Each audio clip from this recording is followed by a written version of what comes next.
There she is. I love that lady. Ladies and gentlemen, thank you so much for rejoining us. And for those that are joining us for the first time, which is a rare number, we're really super excited to have you. I trust that those that are actually joining us for the first time, did you get the recording? Like, yeah, you did. Awesome.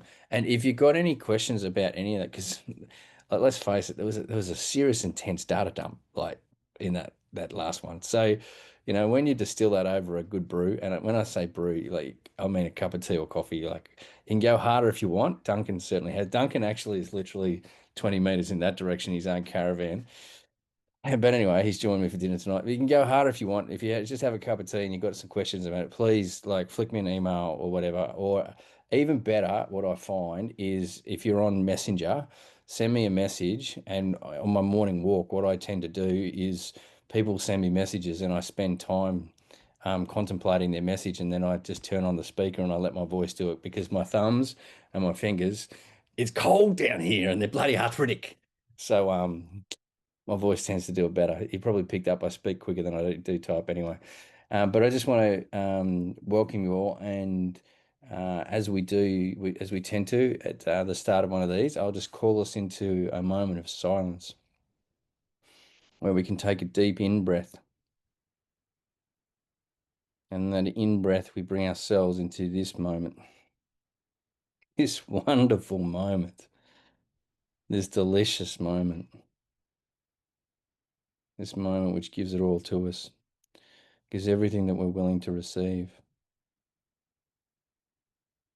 And in this moment, may we open our hearts to receive all we can possibly tonight.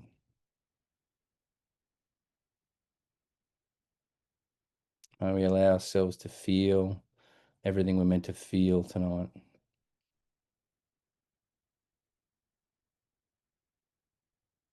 May our hearts open to new people, new community, new endeavors, new light tonight. And we all bring that back to the places where we are, to the land where we sit, to the special place which we inhabit, and our relationship to it. And may everything be done tonight in the space of love. Love be the critique. Love be the fuel, the inspiration. Love in all its various forms. May it be the hard, practical guide that love can provide. Maybe, may she be the beautiful, soft strength that holds us. And may she be the vision that she infuses us with for us to see beyond our own limitations on a journey that only love can take us on. And with that, just take a deep breath in and just let go. And I'll bring us into this space now.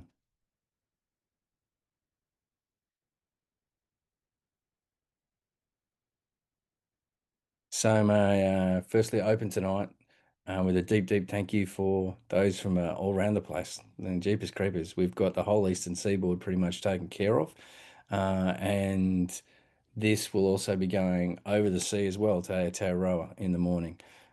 So we're doing pretty well with the people we're touching. And I think what's happening at the moment is it's it's the taste for a shift, for a creation of the new instead of a distilling or fighting against the old is really, really being felt at the moment. I just a capstone on. So a number of you didn't get to see us last time, but you've seen the information that we're talking about. The general synopsis at the moment is that we're shifting our consciousness from a place where opposition is needed to a place where growth or evolution. Thank you so much. I really appreciate that. Um, asking you shall receive. Brews, cups of tea.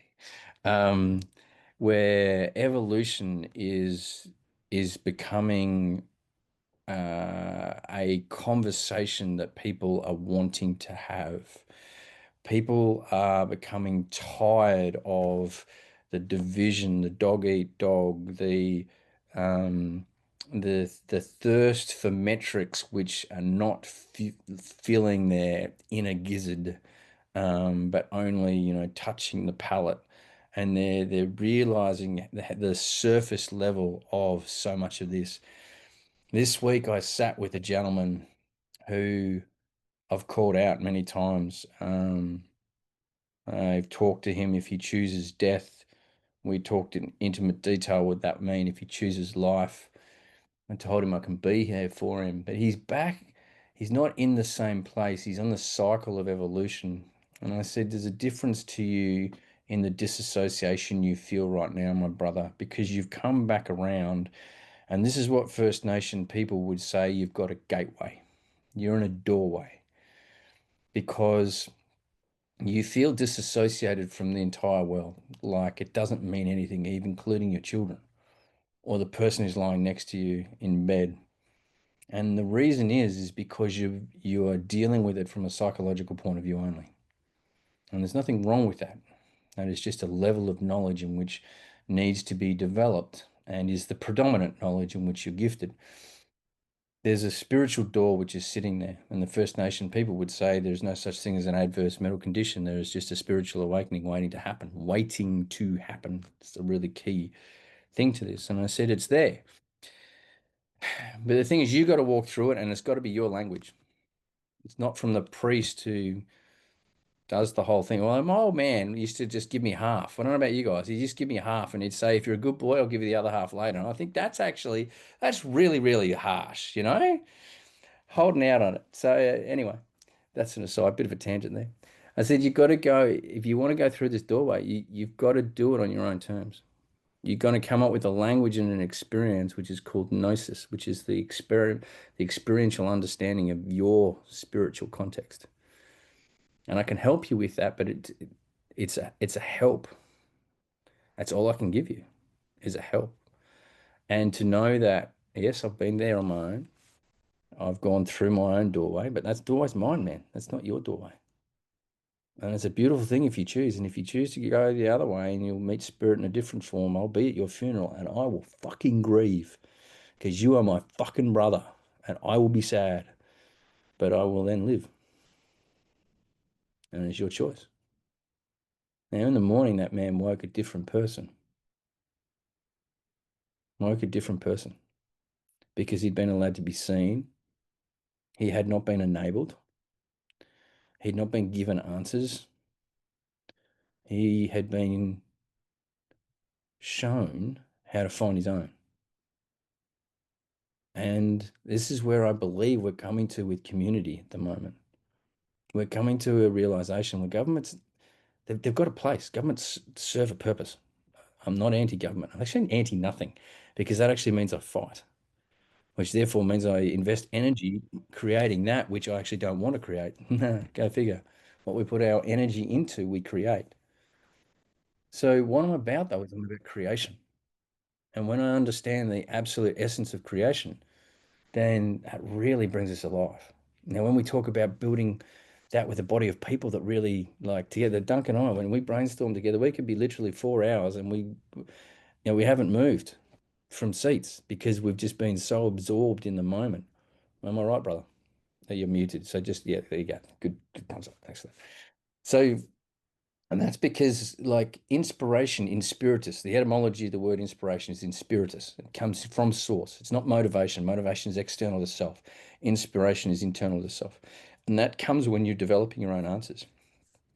So, the purpose of tonight for us, and I normally would go, and I'd normally right now flick to you guys and say, what are your objectives? I'm not actually going to do that tonight because I'm going to pose a thing to you.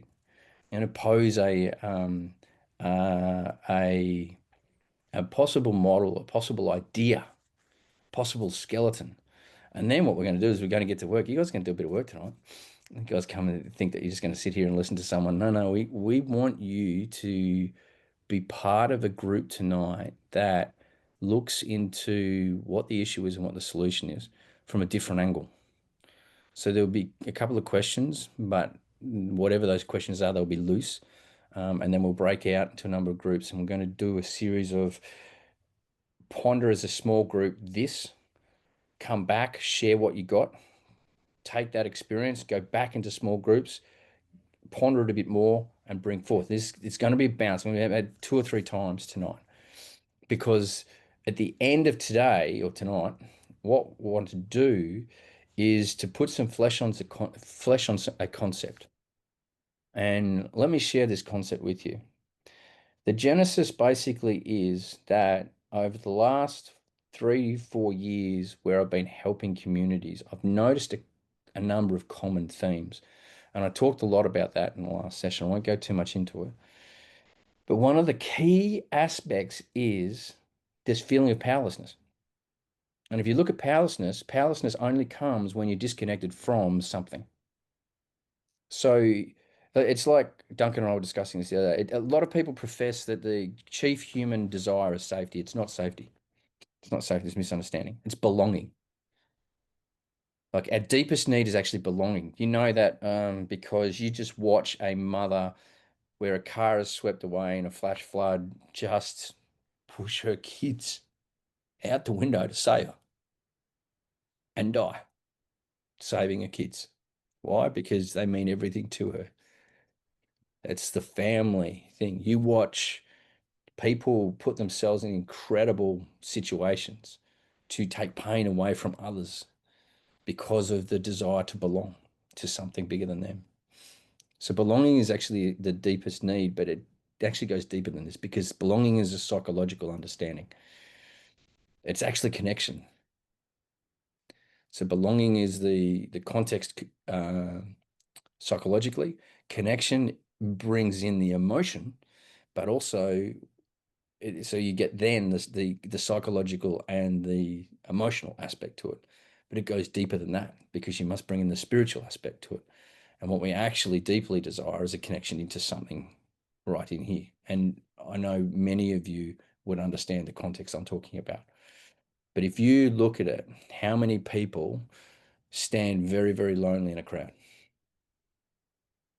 It's because they don't have that inner thing. They keep doing things and they will go to extreme lengths because of this need to belong. And you just look at bikie gangs, it's a great example. They have an incredible code. They are really fascinating. And that same guy that I talked about went and spoke to a whole heap of people actually in a prison that day after he left my house. And one of the bikie gangs was there, the Banditos.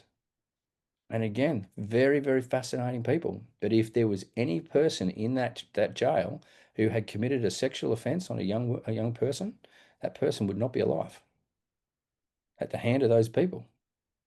They are really, really intriguing people to be around, bikie gangs. A massive false initiation, a half truth taken as a fanatical truth. And so therefore you get your schism. But if you turn away and you judge things too quickly, you don't actually get the purity in it. And it's part of a lot of the work that I do to helping people, particularly leaders, is to sit in situations which would be normally unpalatable. They would go in for a zero tolerance reform. And I get them to just stop. Just stop, stop, stop, stop, stop, stop. Because right now you go in zero tolerance, you're missing the causal issue. And when you identify the causal issue, that's when true systemic change can happen.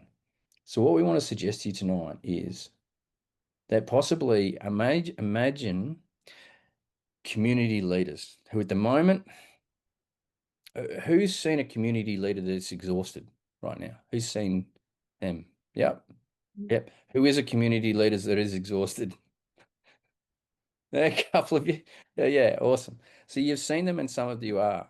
It's so imagine a space that community leaders could come with a situation. They'll never come with an issue.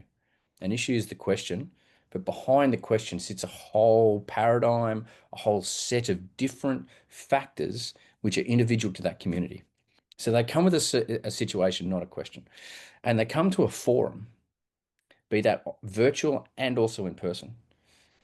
But they come to a forum where there is expertise in all these different aspects of community, of life, of living, of everything.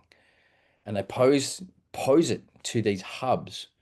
And these hubs are then able to access all this information, and then it gets distilled down into a package which is specific to the community. It's practically orientated, and it's designed to help them go out and ripple the effect into the community.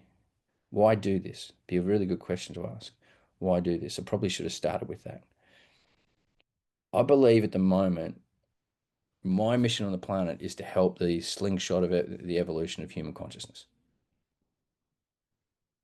And so remember, a slingshot, you got to pull back first, and then you let go. Yeah. Matter of fact, the further you go back, the further that thing's going to fly. And if you look, if that is supposed normal, the further you go in the adverse way, your awakening will be the equal and opposite law of polarity. So your darkest day, I don't mind a dark day anymore. I get a little bit excited. Oh, we're going really deep. We're going really dark. Where's this going to go? So, and that's when you start to understand. So if you look at society, you could actually see society as a microcosm of what, or actually a macrocosm of what I've just suggested. So we're helping people slingshot the evolution of human consciousness. With that premise, a concept that we use is a thing called centralized decentralization. So what does that mean? It means that there will often be only um, uh, a number of people, a number of resources, etc. And the ability to get to them has to go through certain channels. So not everyone can get that initially, because if they did, those people, those resources just get overwhelmed. Yeah. So imagine that resource being centralized and then fanned out to the communities. Because in our humble opinion, every issue on the planet can be solved at a community level within a global context. So the communities come in, they just get distilled the information, and then they take back and they ripple that into their communities. Now, I'm a massive fan. I don't know if you know about the story of Isaac Newton. He's quite a fascinating dude. He wrote the Principia Mathematica in 1692. By 1693, he went into the streets of London. He hadn't been there before because he was up in Cambridge. And he walked the streets where the mundane people there, the profane were there, the profanity of the streets of London was in the filth of society was in his face. He had just literally given the language of God to the profane. And he went into depression for a whole year. People thought he was going to kill himself. Came out of it in 1694 and, funnily enough, became the bloody head of the British Mint. But we won't go any further than that. The point is that he had violated the ultimate creed of the sage, and that is never gift the sacred to the profane. In other words, never gift the sacred to those who can't hold the energy to it because they'll fry it. It's the whole Indiana Jones concept when they open the Ark of the Covenant and they get fried by the glory of God. Well, and the whole story about the name of God being given and immediately being asked for it to be taken back from me. Why? Because they can't hold the power.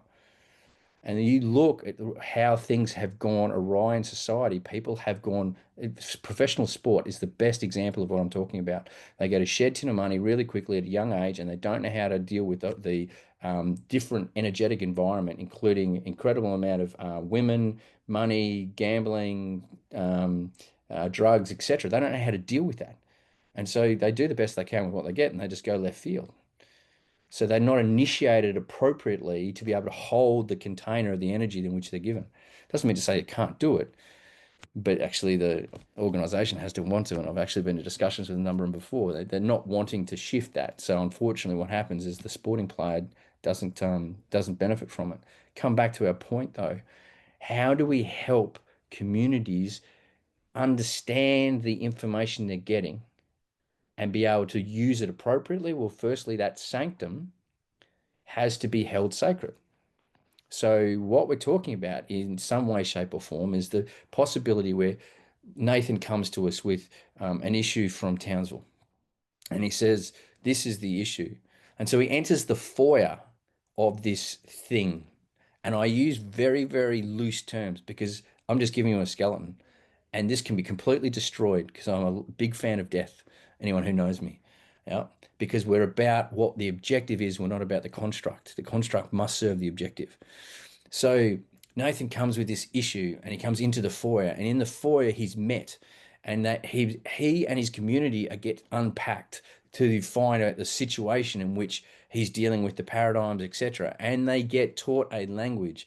That language then allows him to go into the inner sanctum, and in a hub gets raised. And just say he's got actually let's use I've got an issue with men's mental health in this particular area, and we would like to find solutions in which can be Townsville centric, etc.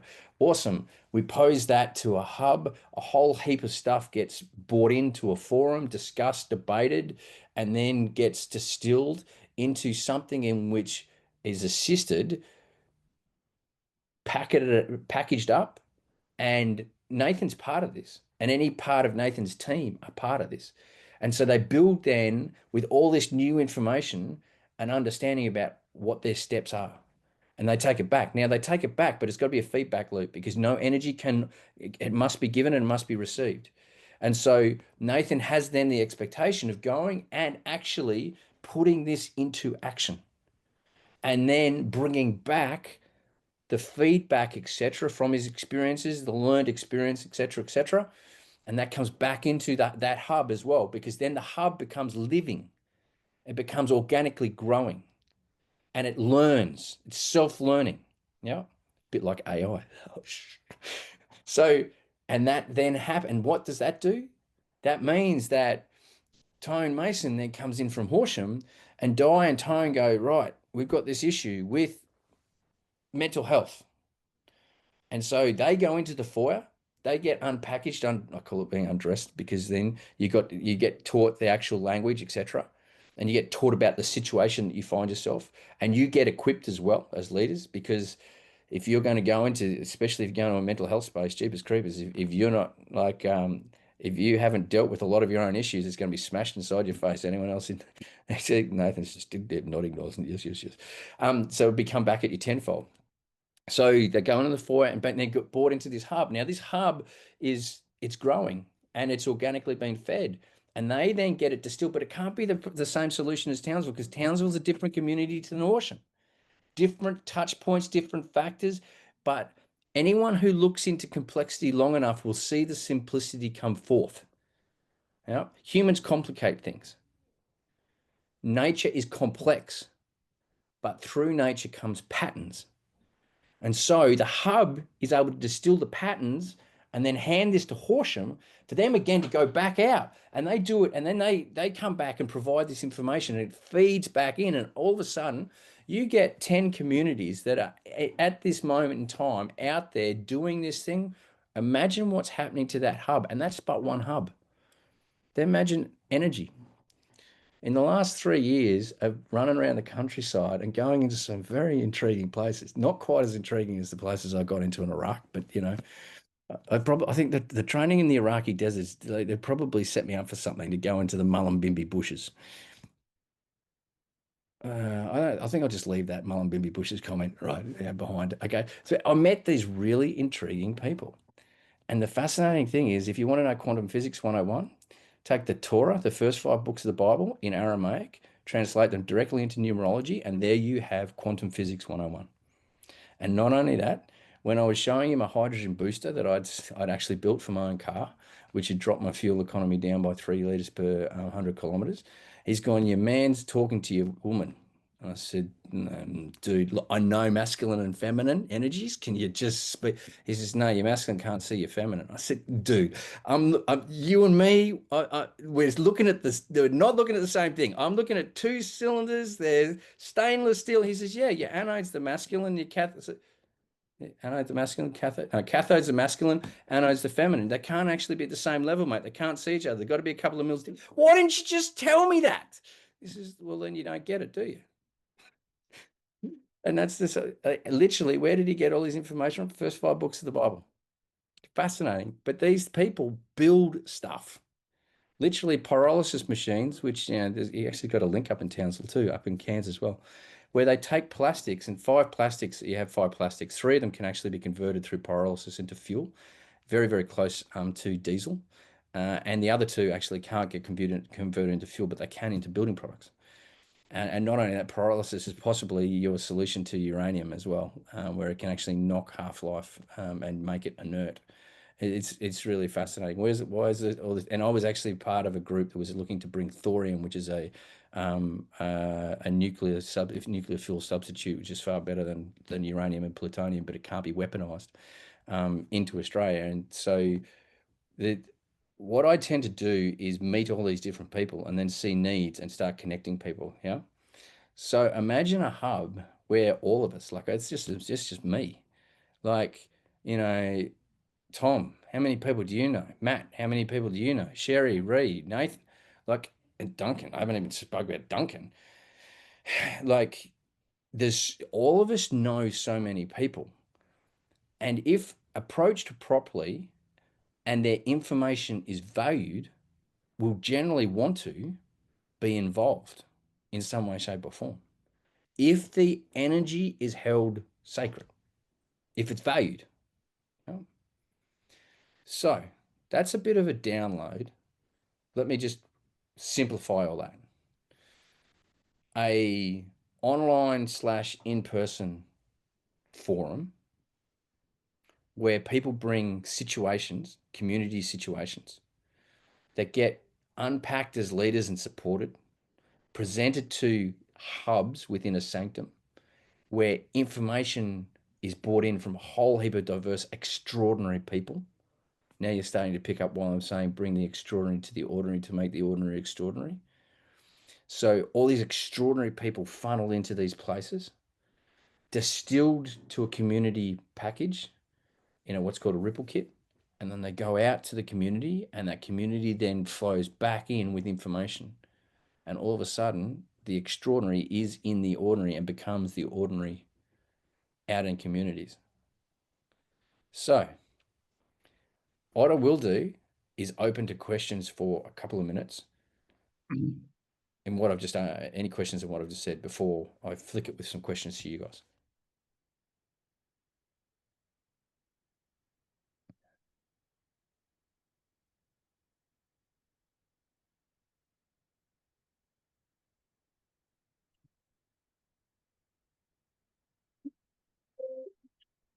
No questions, James, but I'll have a good go at a comment.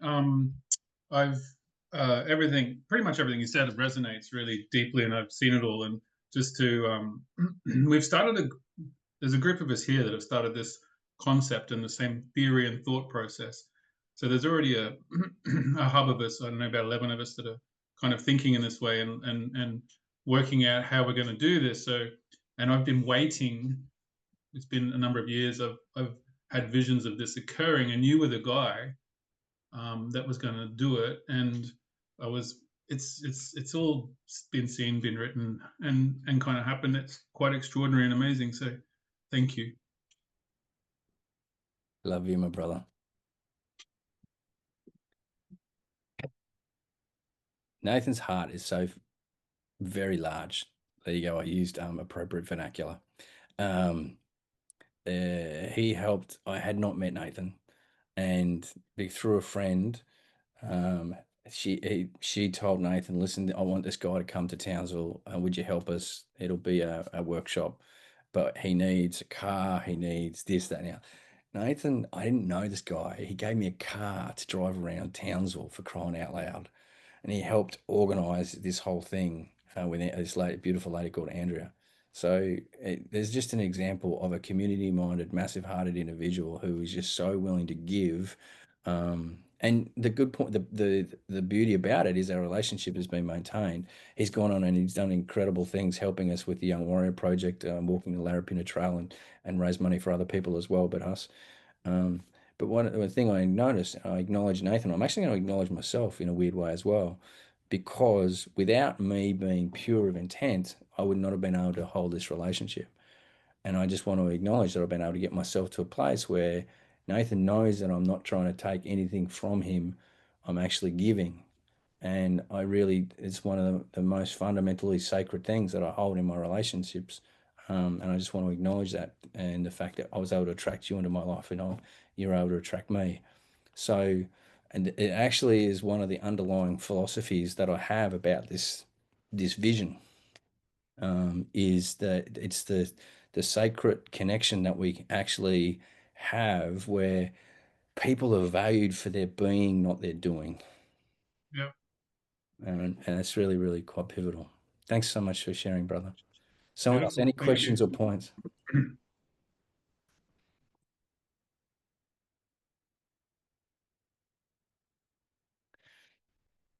Was that, did you understand what I just said?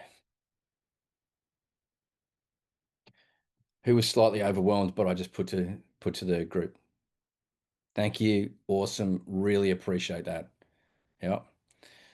So let's just break this down. So what we want to do tonight is we're going to break out into a couple of rooms. So four, there's around 9 of us. So we'll break into 3 rooms because I want to keep it small. Now in the rooms, what we'll do is we'll present a situation or a comment or a question.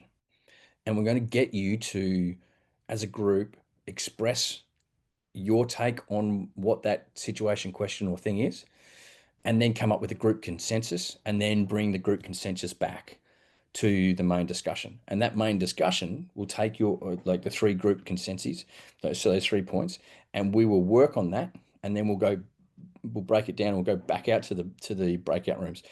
And we'll just do this a couple of times because what I want to do is distill down a number of things. You guys are from different places. Yeah, we just mentioned 2, for instance, Nathan in Townsville and Horsham, and there's pretty much everyone in between. Um, Obviously not as the crow flies. There's a bit of latitude there, but the point is you've got very different communities as well, and not only that, you've got different backgrounds too. So therefore, all of a sudden, we've all of a sudden starting to get this inner sanctum just happening just on this little call. So the question I have for you is, in this discussion group, what is the biggest issue in your community right now? What is the biggest issues in your community right now? It's a big question, I understand, but we'll distill it down. No, we won't just stay stuck there. We'll distill it down. So each one of you just quickly discuss where your communities are at and what the biggest things you see are. And that means that everyone will get a chance to talk. But then as a group, as a breakout room, come up with one key issue that you possibly see is affecting all the communities. And then we're going to come back and everyone's going to share as communities what their issues are. And we're just going to see what happens. Okay. Are there any questions?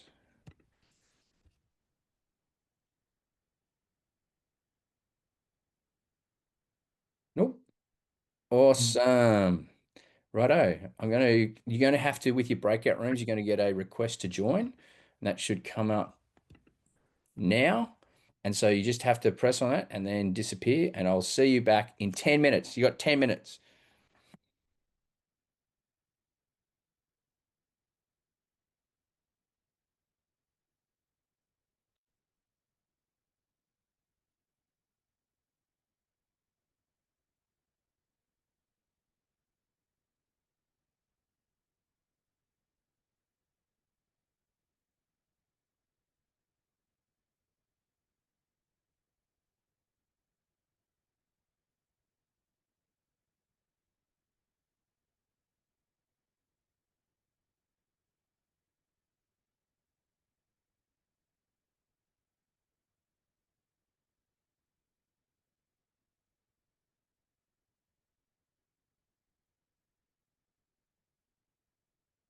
Tommy, you there, mate?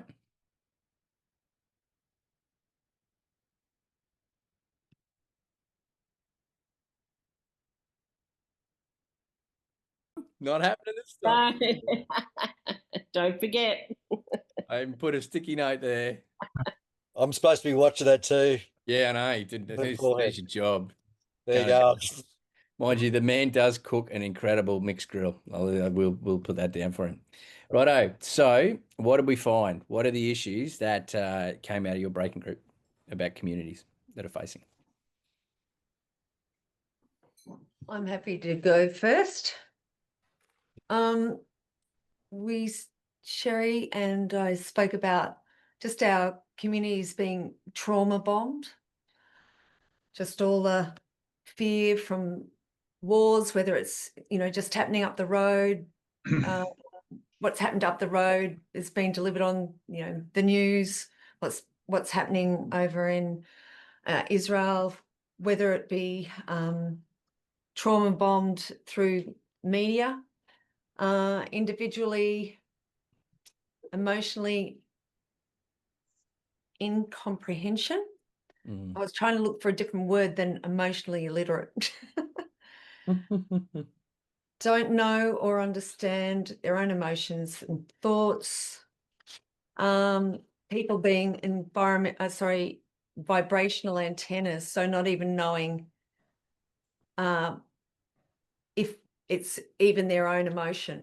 They're just picking it up and not processing it. But the big one, I suppose, is division in the communities, and that happens around a lot of those emotional issues, not being able to read their own emotions or others, and knowing when it is even theirs. Does that cover it, Sherry?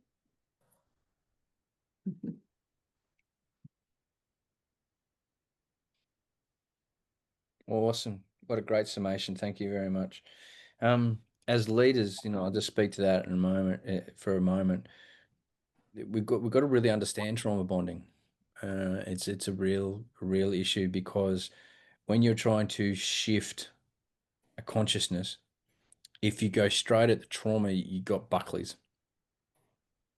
It will actually exhaust you. Why? They're experts at the trauma they hold.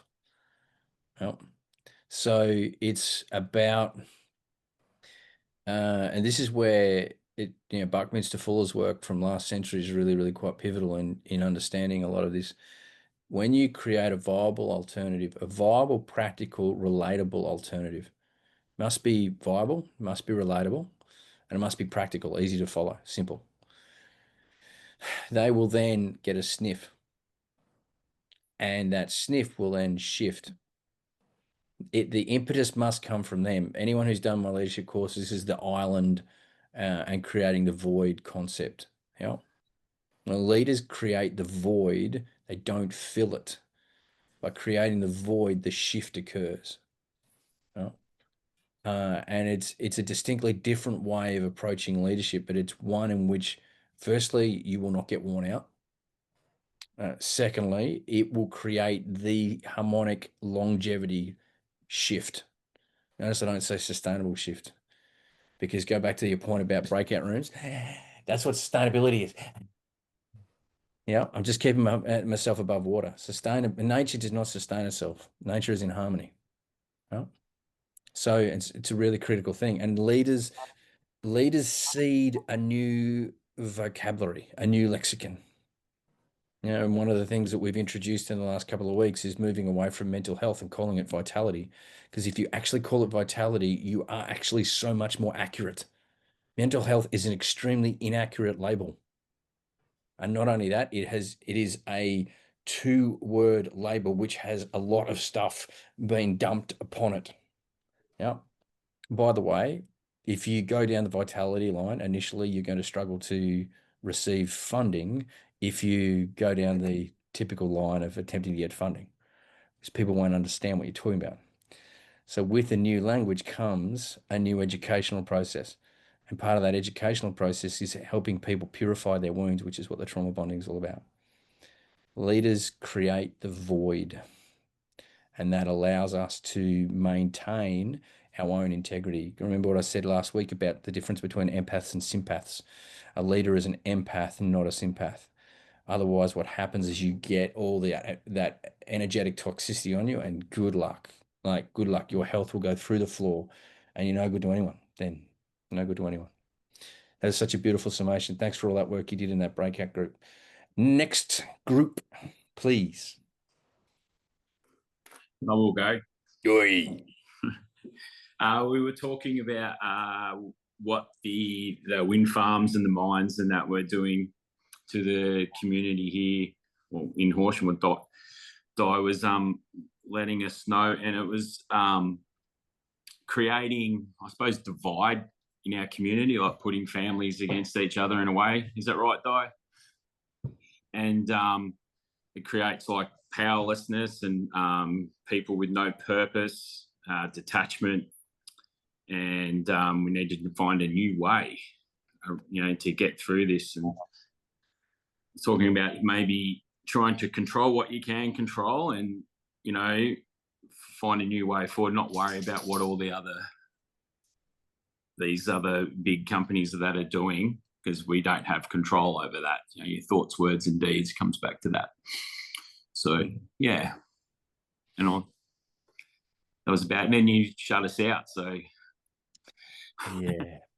There was the aspect Matt also brought forward in that one, Yeah. which is just that, looking at the family stresses, family stress. and I think it's being further magnified, or it's actually an additional. It seems to be, as much as it's not so much bespoke to Newcastle region, but certainly to Horsham, but it's still in its essence, it's creating greater stresses to the point of breakage. And so, yeah, I mean, that's probably one of the big things is that the families are breaking under the Gotcha. strain of this. This is a Can I great add to one. that for 1 second? No, not at all. So, I will anyway. What you were actually talking about before, where the woman drowning in the car was pushing the kids away. So when those families get to those points of not being able to, there's no answers or anything, the husband usually takes the lead in that role, sucks it all in, keeps all the bills and everything to himself, I guess, at some point maybe. And then that's probably maybe why we're seeing men on the greater end of the suicide sort of thing. I know from a personal experience, 7 or 8 years ago, of a man quite high up in our community that was good friends with my parents, who drove himself into a tree to get to look after his family financially, in a way of taking his own life so his family could look after financially, and they'd be better off with him gone, in that sense. So I don't know whether, well, I guess it would be going down that way when people get to that despair point where they don't see any other end, and you got to hold your kids up above you, so you take your last breath of water and you let them survive. That is a very common story. Across the board, though, one of the key reasons for men being 4 times more likely than women is that when a man decides to do something, he actually goes straight through with it. Whereas there's often a gap between a woman's decision and her action. It's just it's a natural thing that the feminine has. Women actually attempt suicide 4 times more than men actually go. So this is why I always say it's a community issue. It's not actually isolated. But brother, you hit the nail on the head with that. From a family point of view, like there's 4 key pastoralists in this area. My father was one of them. And they sat at a dinner table, and Mum talked about that dinner table the other night, and she said, out of those 4, your father's the only one who died of natural causes. The last one died at the age of 72 with a 12 gauge shotgun behind the shearing shed with his grandkids in the homestead.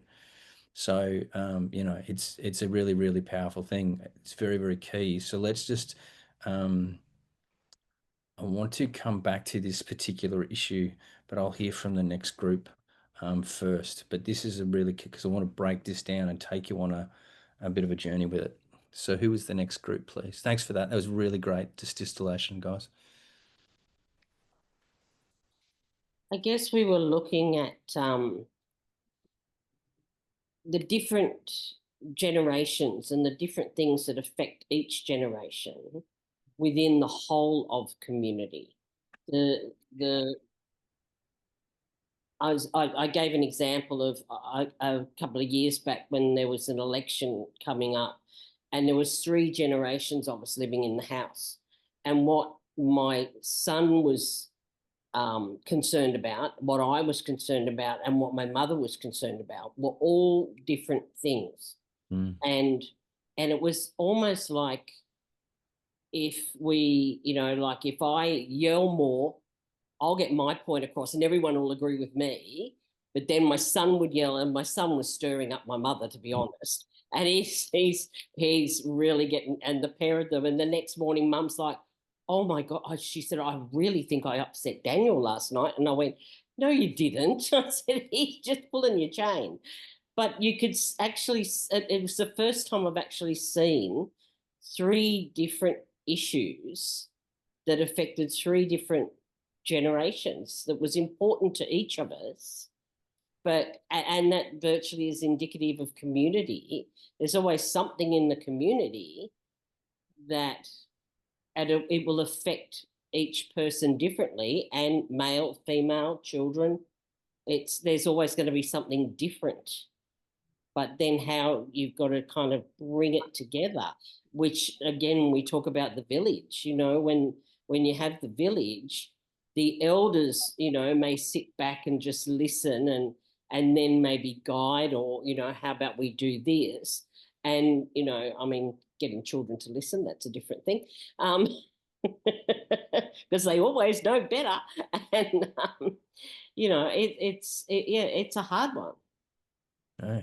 It's so beautifully articulated, Jenny. Jenny actually wrote a response to the last session, and it was really, really articulated, the village concept, bringing back the village concept. I shared that, by the way, Jenny, with Duncan as well. So really, thank you for that. It's actually a question that we'll ponder. Like, I'll seed it now, and we'll get an answer to you later. Like, is community a done concept, a done word? Is it just like empowerment? It's been trodden on, it's been overrun. Do we actually need to change the language and bring village, which may actually get a clearer picture for people? I'm going to seed that question to you now. We'll come back to it in a moment. It's so beautifully articulated the different generations, but then you actually have a look at the different people in your, like, I come from like just out of Seymour at the moment, and I was in Seymour the other day. Now, there's a lot of gentlemen that walk the streets of Seymour that couldn't give a rat's ass if they went to a mental health group. Like, a mate of mine presented to Bendigo council workers the other day. Besides being a sea of orange, great way to be able to uniform your entire population. So do you know that so many people wear high vis now mowing their lawn on a weekend? It's literally become a label, of an identified label. It's a great social experiment if you look at it. And then walk into a pub at a low socioeconomic area without high vis on and see what happens to you. Yet people don't want to be judged. It's fascinating. The reason why people don't want to be judged is because of the amount of judgment they actually do. Come back to this point though, the council workers were sitting there, all the people that were organising said, "Oh, thanks for that. That was amazing, epic, yeah, touching all the key points." Now, most of the people in that forum went, "Oh, man, this is awesome. We just had a footy player buddy come and talk to us." And then they go straight back, and if they had cold beer that night, that was all they needed. And then not after, you know, the initiation program or any form of program, they're just after a cold beer at night. So it's like, how do we shift cultures that, but because you've got to also realize that cold beer, in all possibility, there's, you know, with the percentages that go into domestic violence and everything else, and we know what alcohol is as a suppressant of your inhibitions, particularly fear. So the point about that is it's a direct link to other forms, other social indicators of a dysfunctional society. So if you again go directly at that, you won't get it. You won't shift it. You actually get walls brought up. And it's about the question that we're really posing is, how do we go about things in a way in which creates a void to lure the right people with the influence that that the level of influence to shift a community? Again, I'll just keep seeding these things too. Now let's come back to this point about Wimfarms and the division in families. Why do people let a Wimfarm onto their place? They don't actually let them on anymore, James. So now Victoria's changing the law to say that if they want to come on, they can, and it's going to be enforced, or there's a $12,000 fine, and they're going to be escorted by police. So you just have a look at Bentley. This is why they're feeling so powerless, because they're being done too, and there's nothing they feel they can do anything about it. So it's the same with the mine. So the planning minister's approved the work plan. So that's it. The EES was already approved. Everybody had put in submissions, but everything that the community's put in, or the people affected have put in, has been ignored. And, you know, the planning minister just wants it to go ahead. They want all the rare earths that are in our region. so that they can build the wind farms, because all the magnets and stuff that go into the turbines, they need the rare earths for. So it's just like a vicious circle. But then we heard last Are you aware night of the that half. Bentley? Yeah, I Sorry? got you. Are you aware of the Bentley protest? Sorry, I missed that. Are you aware of the Bentley protest? No. It's the thing that shut coal seam gas exploration in the Northern Rivers. It'd be really good. Yeah. I can actually put you in touch with some key people that did the background behind it. But Bentley Yep. literally closed the entire thing down and then changed legislation. There's a number of, like, when you're dealing with this, we've got to extract ourselves out of a situation. We want to take us back even further, because originally what actually did happen, someone let someone in the gate. Have you ever seen the close your gate signs? That actually started up in the Northern Rivers, and that was a thing against coal seam gas. So the point about it is someone opened their gate. Why did they open the gate? Very clever. So what they're doing is they pick what they consider to be the weakest link. What is the weakest link? Financial. Yep. Money. So if someone's struggling, yep. Money. Exactly. Now, Yep. mindset of The the first farmer. ones I went to, they said this will help you when there's drought, because there was already a drought starting. So you'll get this payment when there's a drought. Yeah. So the mindset of the farmer, what does it become?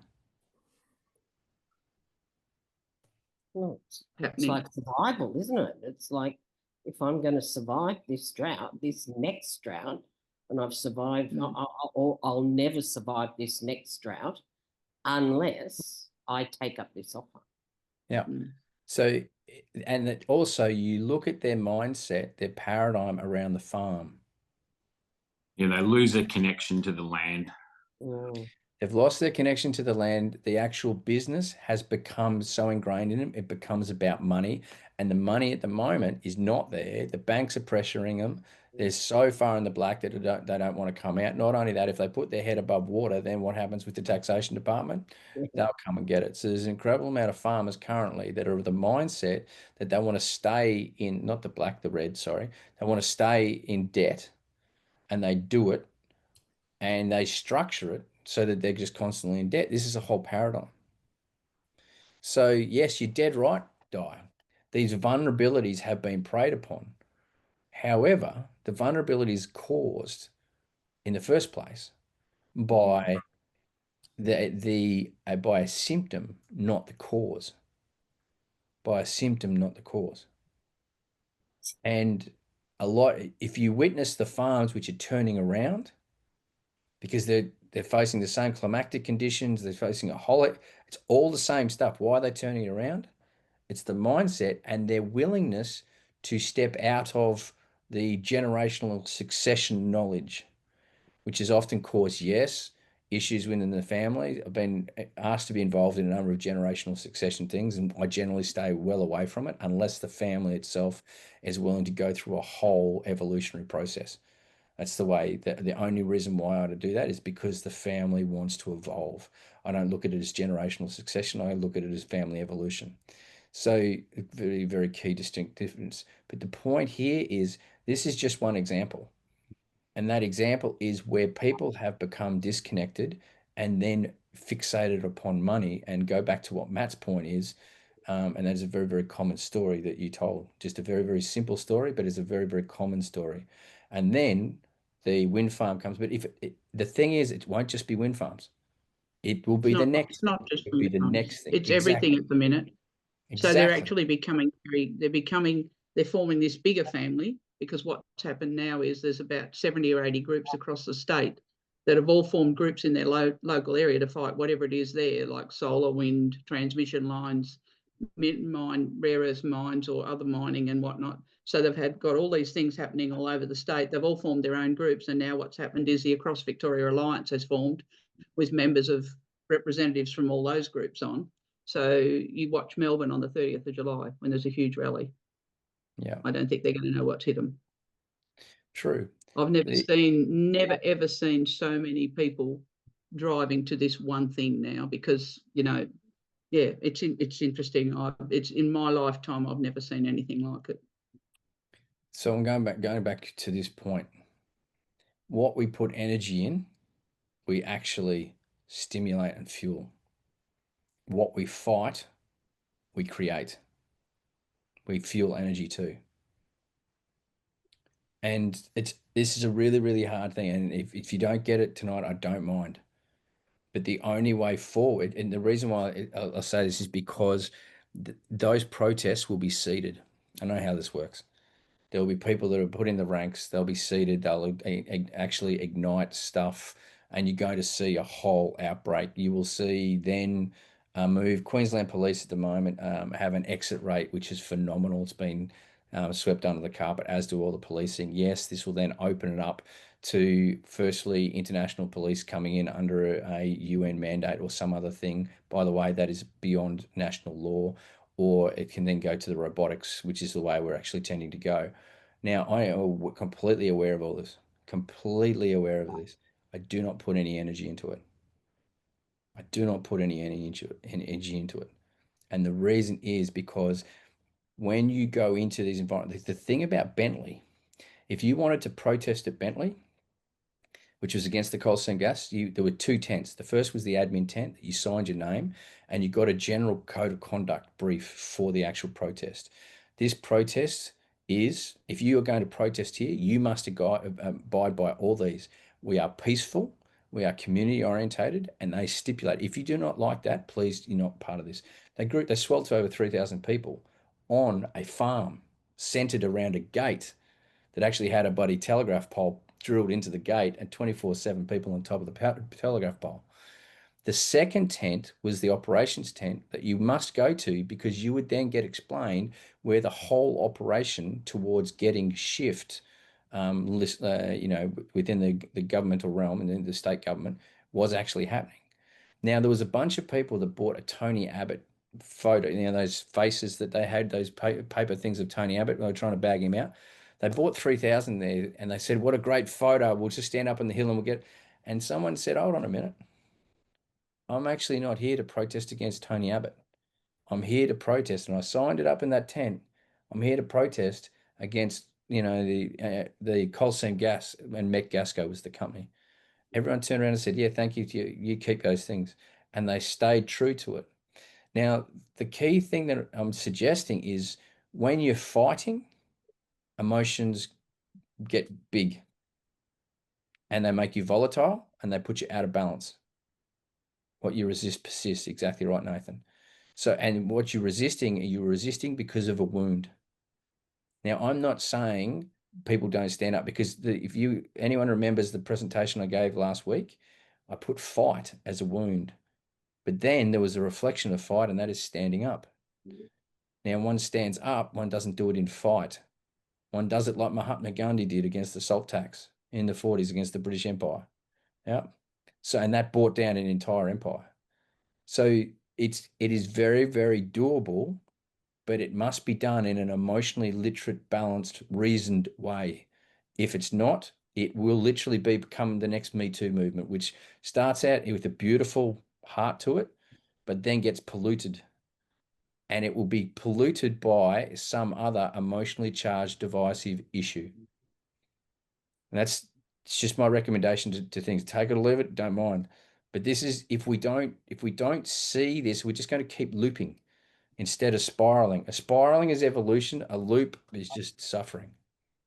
So it comes back to this point, though. There is a key causal issue which let the gate open in the first point. And that's if we don't address that as the cause, it doesn't matter whether it's a wind turbine, a bloody mine, it will be something else come 5 years down the track. I'll come up with another idea. You got to take your hat off to these people. They come up with some pretty fascinating ideas. Very clever. So if you don't deal with that, and it's not just the winter, you take that across the board, that number one premise, the disconnection, which therefore means turns the mind into the finance, and they actually go into a scarcity mentality. That's actually one of the key destabilizers. And I talk myself, I was actually financially traumatized after leaving the military. And getting out of post-traumatic stress of a roadside bomb was actually quite easy comparative to the trauma associated with finance. Really, really quite fascinating. Yeah. And lasted far longer than my trauma from a roadside bomb. So yeah, it's a really fascinating thing to do. James, deal. I mean, I was at the Canberra rally, so it doesn't matter what side of the fence you sat on. I was at Kat and I, my wife and I went down to the Canberra rally, and it was fascinating to be a part. That you talk about, there was well over 1 million people there, and that's probably an underestimate. It was downplayed within the news.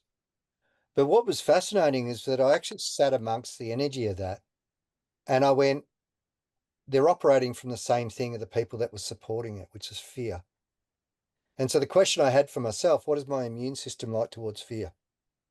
I went to the causal issue. What is my immune system to fear? And so that became the journey.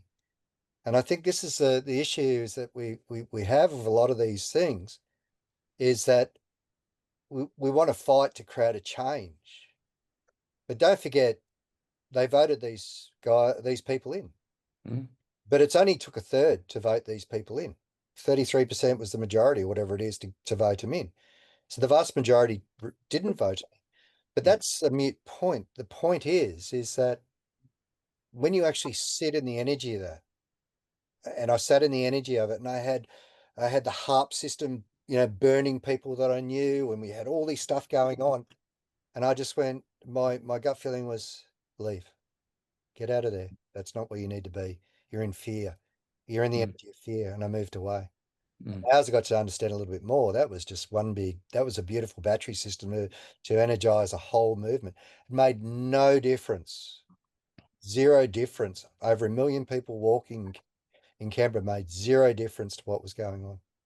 If you want to actually stop windmills and the next iteration, you actually have to stop superannuation. And the reason why you currently have a massive push in sustainable energy is because it's all been linked to the big superannuation funds. Now that the movement between mining and superannuation, but mining and sustainable energy. That's why a lot of these solar farms aren't even connected to grid. They don't want them connected to grid. They just want that stuff out there. I completely understand this. So this goes back to, if we don't deal with the causal issue and we keep dealing with symptoms, we keep getting overloaded and overwhelmed. Yeah. And one of the reasons why I was very intrigued about this nuclear thing is I thought, well, actually, there was a way, very, very sly gateway into buying out the sustainable energy project completely and just bringing it into thorium, which actually assisted to actually bring down all the nuclear waste, which is currently sitting on every single mine site, because every mine site has radioactive tailings. So this brings back to, as leaders, if we allow ourselves to be emotionally entrained and enmeshed, then what happens is we will lose reason and we'll lose balance, and our leadership will actually be governed by the mob. It will be not governed by a harmonic future, which actually calls us even more to actually do the inner work ourselves. If we don't do the inner work ourselves, we will literally be glutton to the mob. Yeah. It's a fascinating journey. So the question I now have, I'll just reiterate what was basically said. We've got trauma bonding and emotional literacy. We've got unconscious vibrational antennas, which Duncan was just also elaborating on then. We've got divisiveness, often around an emotionally charged issue. We've got infrastructure causing divide within communities, etc. Go back to that thing. We've got the powerlessness and the division again. Cheapest divisions. I don't know why it just keeps coming up again. And we've also got the different effects on the different generations as well, because of their different paradigms, which can also cause something. So I'm going to break you out into a breakout room now. I want you to have a look at everything which has just been talked about and see if you can come up with a pattern. Come up with a pattern about everything which have just been talked about.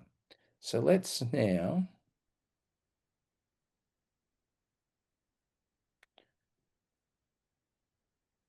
recreate the rooms, and we'll see you in 10 minutes time.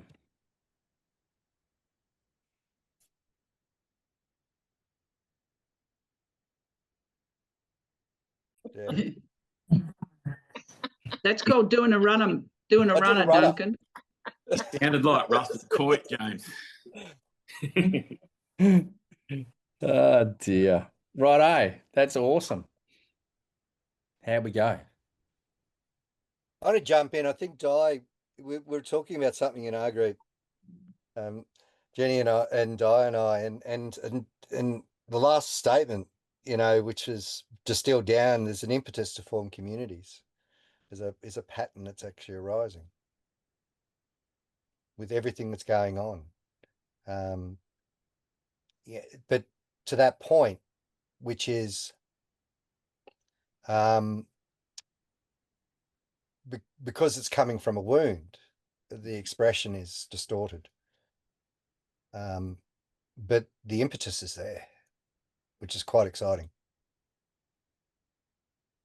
When things come from a wound, you will never unify the correct entity.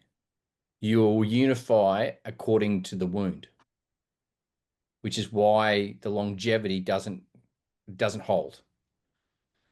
So in harmonic leadership, the first step of harmonic leadership is purify yourself, then you unify your team, then you amplify your effect.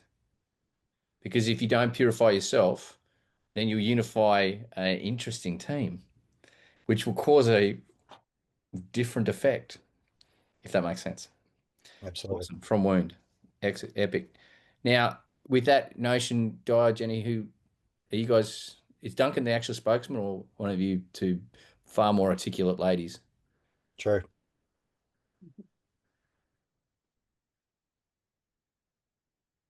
Oh, Duncan said it well.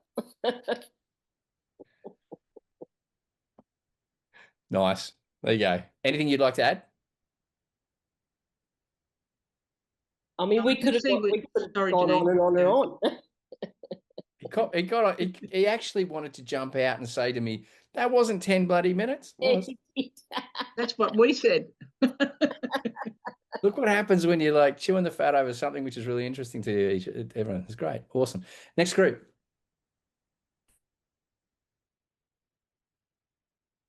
Yeah.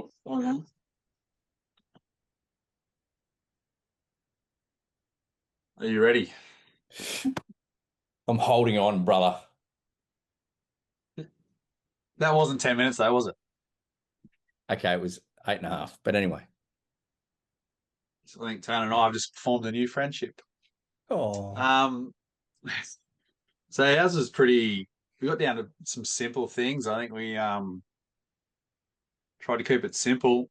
And from what we'll talk, Tony told me what he was talking about as far as his community and how they're sort of feeling dissipated, which reminded me of a breathwork song that I use in Bergs's words.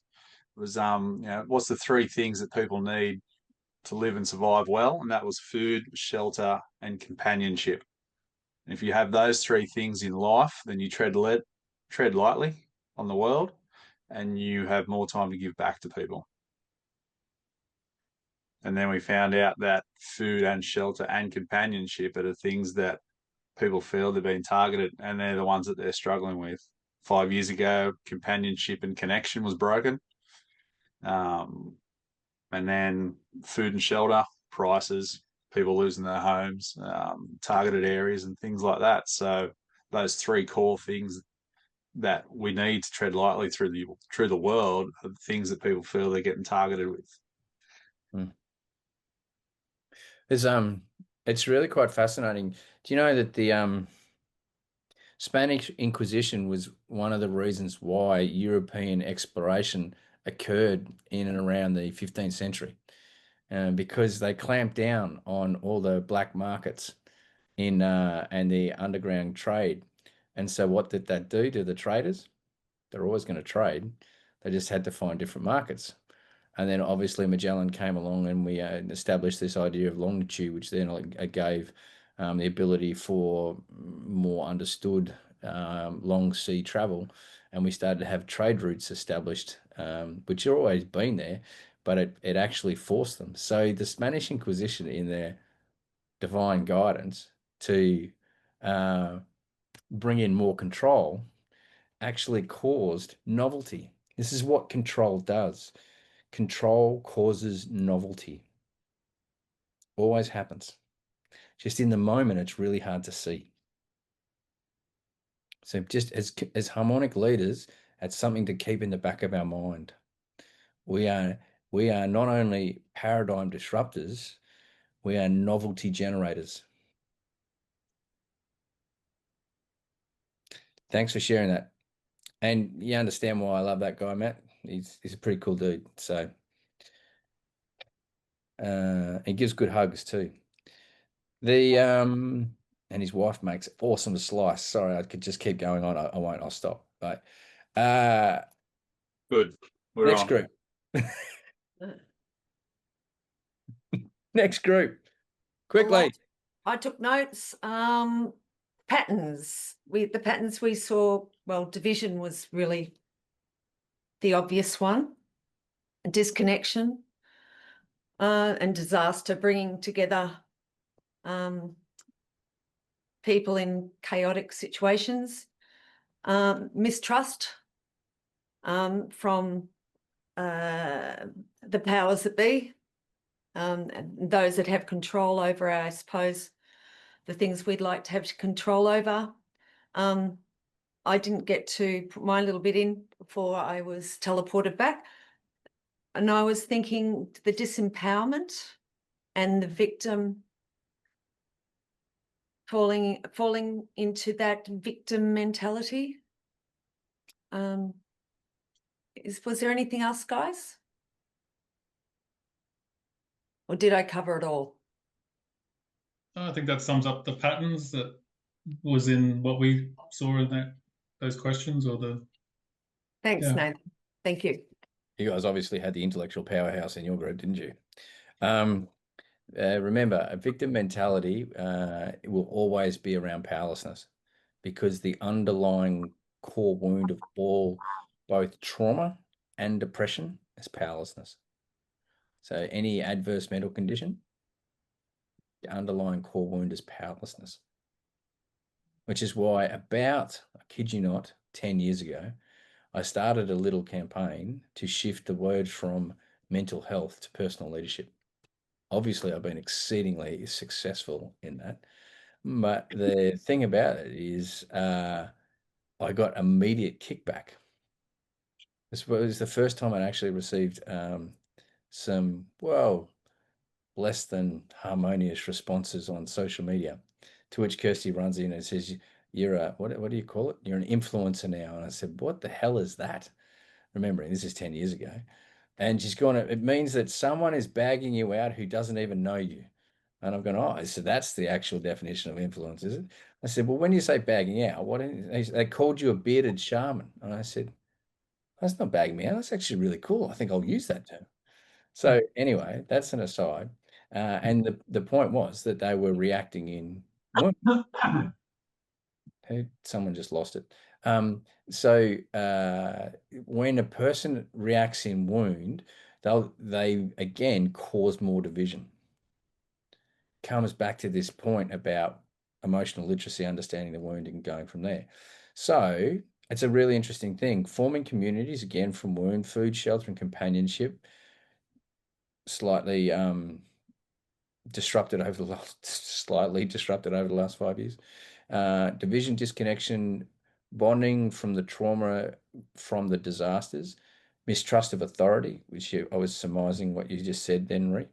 Which actually, remember, in leadership, or firstly, one of the gateways a leader has to go through is the gateway into their own authority, because so many leaders actually have an aversion to authority. Matter of fact, if you want to go to the home of aversion to authority, go to any form of uniform, because you'll get a lot of aversion to authority in police and defense.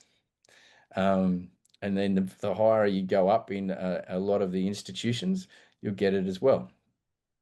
So the point there is, it's something to be aware of. It's a symptom. It's a symptom of what? At the moment in society, why are people mistrusting?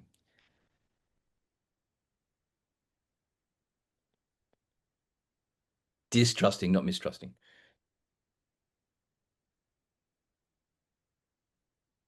I guess it's a lot of it doesn't matter what you say, like what I mean, look, take The Voice as just as an example. Everyone said no, and yet the government wants to bring it in. It doesn't, it's like, I don't give a rat's ass what you said. We're going to do it anyway. So bad luck. And the same that went on with COVID. There's this control that everybody has lost. They feel like they have no control over their own lives. And I mean, to bring it down to even a closer kind of thing, as a nurse, I have always witnessed as soon as a patient comes into the hospital, they are disempowered every single time, to the point of, oh, excuse me, can I go to the toilet? Well, of course you can go to the bloody toilet.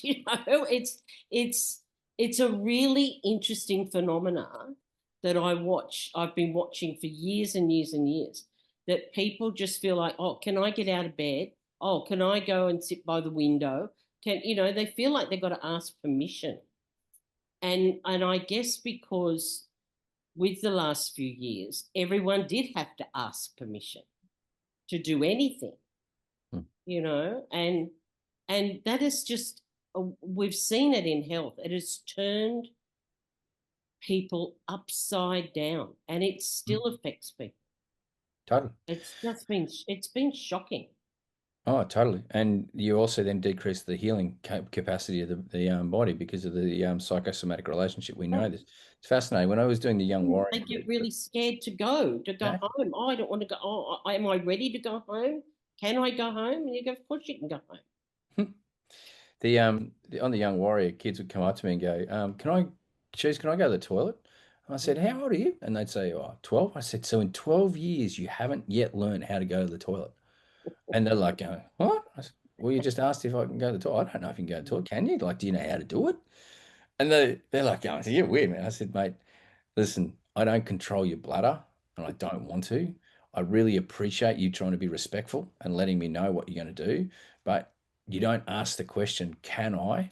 Just say, politely say, excuse me for a couple of moments. Then you're letting me know so I know where you are. That's cool. And that's respect. Respect yourself by actually changing the language.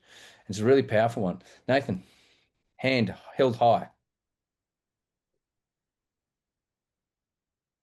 You got to take yourself off mute though, because you've got a beautiful way of articulating things in silence. I was practicing the telepathy, but okay, that's cool. Yeah, I was just gonna talk about, I just went into myself and basically went, what is this? And I went, sovereignty, it's about me and how I feel and what I'm giving away. And if I not building that, I guess, trust or I don't know, empowerment within me, then I'm going to give it away. So it sort of comes down to me doing the work, I guess, is what I would have suggested.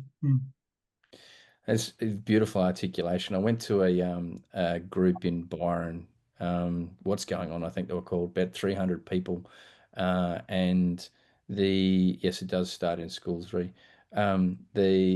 It's called indoctrination, not education. Won't go there, but there's about 300 people. Average age 65 to 85 was the average age of these 300 people in the Byron Bay RSL, and like, I'm very, very cautious about which elders I interact with, because when they start talking about energies, etc., I want to make sure that I've got a pure one. And I couldn't be bothered about the ones that are just claiming to be in the wound. Just doesn't interest me.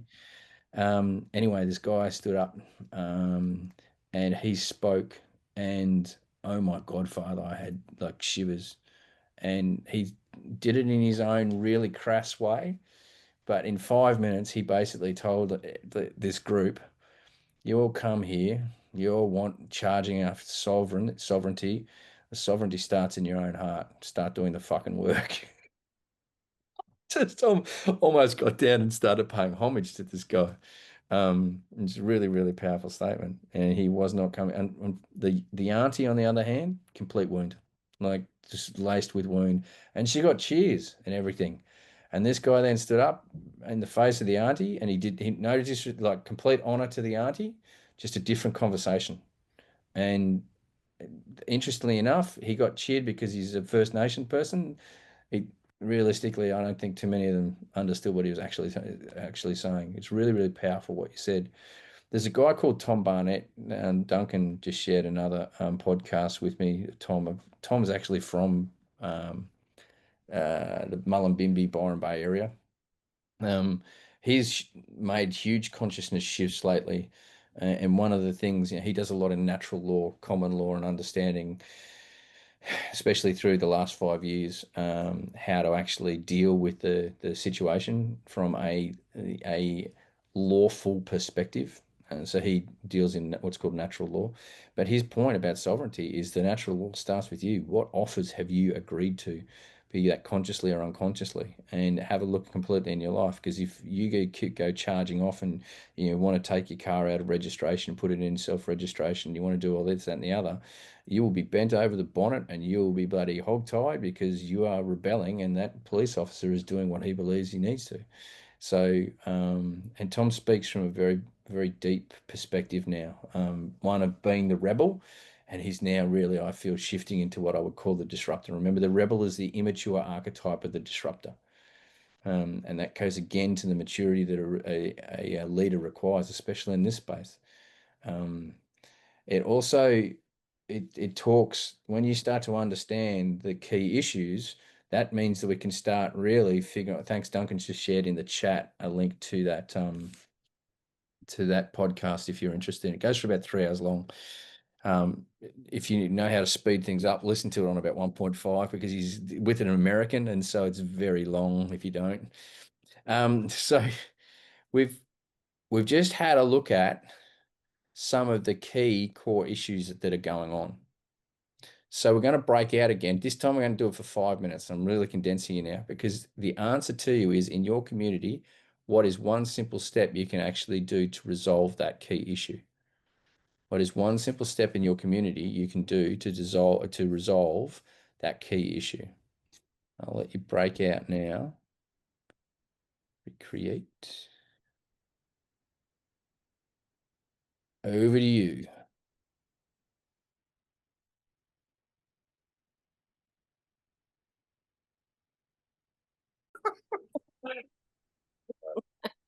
Awesome. How did we go? We're feeling Besides powerless 5 because you keep flicking us from one room to another. Yep, I know. It's like what do you call it? That where you magic dip. Who am I going to get into the breakout room this time? Oh, lucky dip. Lucky dip. That's it. Nice. I like a lucky dip. Answer the question. Communication is what we talked about. Yeah, ultimately, I think we sort of talked around it, but I think it comes back to what you were sort of saying earlier about creation as well. So not sort of paying into the existing issues, the problems, but rather than creating solutions, creating new pathways, new ideas, and focusing energy into that. We didn't really speak into that, but I think that's where it all sort of seemed to be leading. Was back to those sort of basic fundamentals of communication and finding places for people to be able to speak speak into their own ideas and to create and to have creations born from those ideas. Well, thanks, mate. It's really beautiful. If anyone's read the book by Walter Isaacson about Steve Jobs revolutionized 7 different industries in his lifetime. 7 different industries in his lifetime. And it's quite fascinating the way he did it. He never actually went in to revolutionize the industry per se. He went in because what he was doing was creating something new, something visionary. Another thing to remember is that Henry Ford used to once say, if he was the founder of the modern the Model T Ford, but also the line, what is James Greenshields? Assembly line. Thank you so much. Can always rely on you, Sherry. And one of the things he said is, if I had have asked everyone what they wanted, they would have said faster horses. Yet how many times do we always get told, ask everyone what they want? I was once in a forum of, actually the whole battle group was out in the middle of the desert. Chief of Army flew on a helicopter just to look like, swan song and everything. And he literally got the whole battle group together and then asked us this question: if you were the chief of army for a day, what would you do? And I'm going, what type of question is that to this forum? Like, seriously. Anyway, 3 soldiers put their hand up. What'd they say? Give us more money. You're in the middle of the desert getting paid a shed tin already, and it's tax-free. What the? Again, symptom, not causal issue. And a wasted opportunity. But not only that, what's that supposed leader doing asking that forum that question? It doesn't actually, matter of fact, when that particular leader got given the answer, my answer, by another general when I got home, because I gave the general asked me the question, and I said, do you really want to know the answer, sir? And he said, James, I don't ask a question without wanting to know the answer. So I gave it to him, both barrels. Might have actually been suffering from post-traumatic stress at the time, which made my level of bluntness even more direct. He went the next week and actually had a chat to that specific general, and the general specifically turned around and said, I just want them to shut up and do their fucking job. So fascinating how leaders can actually deal with certain things. It took me a lot to get over that, by the way, especially when you just come back risking your life in a war zone and you start to realize what the thing you joined for life was actually all about. That's actually called the moral wound, by the way, ladies and gentlemen, which is not talked about in trauma too much, although it's starting to be. So there's this dance of how do we ask at the same time, how do we create the vision of the new? And sometimes asking, you ask, but you're listening for what's not being said. You're listening through the words. This little dance that I'm taking on with these breakout rooms today, besides being a little bit funny for me anyway, has been a process of getting you to ask the second and third level question. Harmonic leaders always ask the second and third level question. When they're analyzing, when they're discussing with 2 people in communication, you ask the unifying question. You ask the unifying question. The only way you can get to understanding what a unifying question is when you've asked the second and third level question to get a deeper level of pattern recognition about what's going on in the situation. So there's a couple of key things as community leaders for us to do. It's been able to garner the information, harnessing the appropriate people, and being able to distill that in a way in which we can then use it as fuel for creating what Tom said, creating the new vision, etc.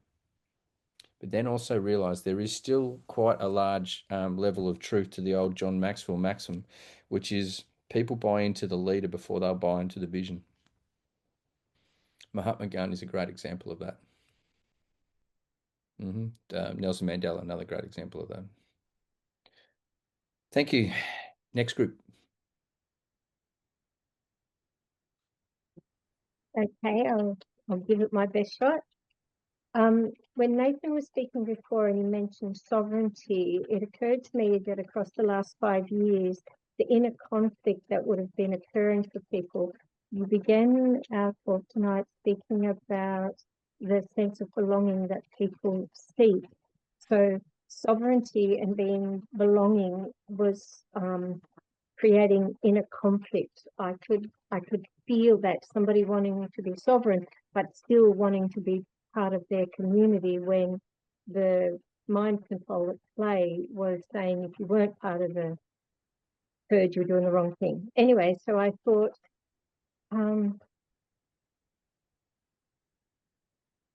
the absence of division within myself is how I would meet somebody and see them within the healed reality, see them not as divided. Wallace D. Waffles wrote a book, and in it he said everything comes from the unseen first. If you want to make a table, you have it in the unseen, and then you bring it into the seen. So if it begins with me, just like it did with Mahatma Gandhi, it's if I am undivided in myself and meet each person as undivided, energetically, in play is the energy of we are connected. And please check with Matt if that's what we decided. That was perfect. She's pretty good Exactly. at articulating things in a concise way, isn't she? Yeah, I think that should be a film clip. Just a quick one on something that was brought up there. It's a great actual summation: sovereignty versus the belonging conflict. The reason is because the sovereignty is actually an immature archetype. It's actually individualism. They're wanting individualism as opposed to sovereignty because they don't understand fully what sovereignty is. Because when a person is truly sovereign, they're actually deeply connected.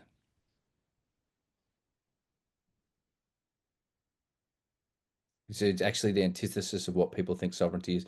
It's like inclusion. Be very careful of the word inclusion. Look up the etymology of it. Basically, it means to divide, separate, and divide. It's really quite fascinating if you look at the inclusion movement. What is it actually doing? There is a professor who gave a talk during the COVID BS, and he said he believed, he thoroughly, and he would have argued that there is such a thing called a group. And he said there is no such thing actually as a group. He said there is a collection of individuals, but there is the word group actually does not exist. It is a nothing. I found that intriguing. It's a fascinating point, but then you go for a different paradigm. You go into egregores and a group actually, then you go into collective consciousnesses and resonant fields, and you actually find that a group actually has an energetic construct. I'm not going to go there on this actual this thing tonight. That's one step too far, James. Settle down. Stop getting excited. That was a really great synopsis. Thank you. That was awesome. Next group.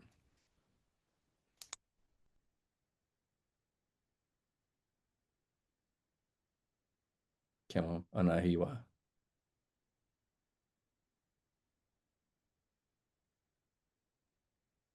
I guess we came up with, like, I mean, just it's, I guess if people know, or at least feel, that they're being listened to. Because the trouble is that people feel like their opinion means nothing, but in that feeling of it being, them feeling that their opinion is worth nothing, it makes them more determined to push their opinion. And it's almost like yelling over the top of someone to try and get your point across in a way. And I think sometimes people just want to know that someone has listened to them. And it doesn't mean that you're getting dragged into their wound or into their, you know, like you said about the empathy and and that kind of thing. You're being empathetic, but you're not necessarily agreeing with them. But you're letting them know that I hear you. I hear what your opinion is. And I think that's one of the things is that people at the moment are not feeling heard.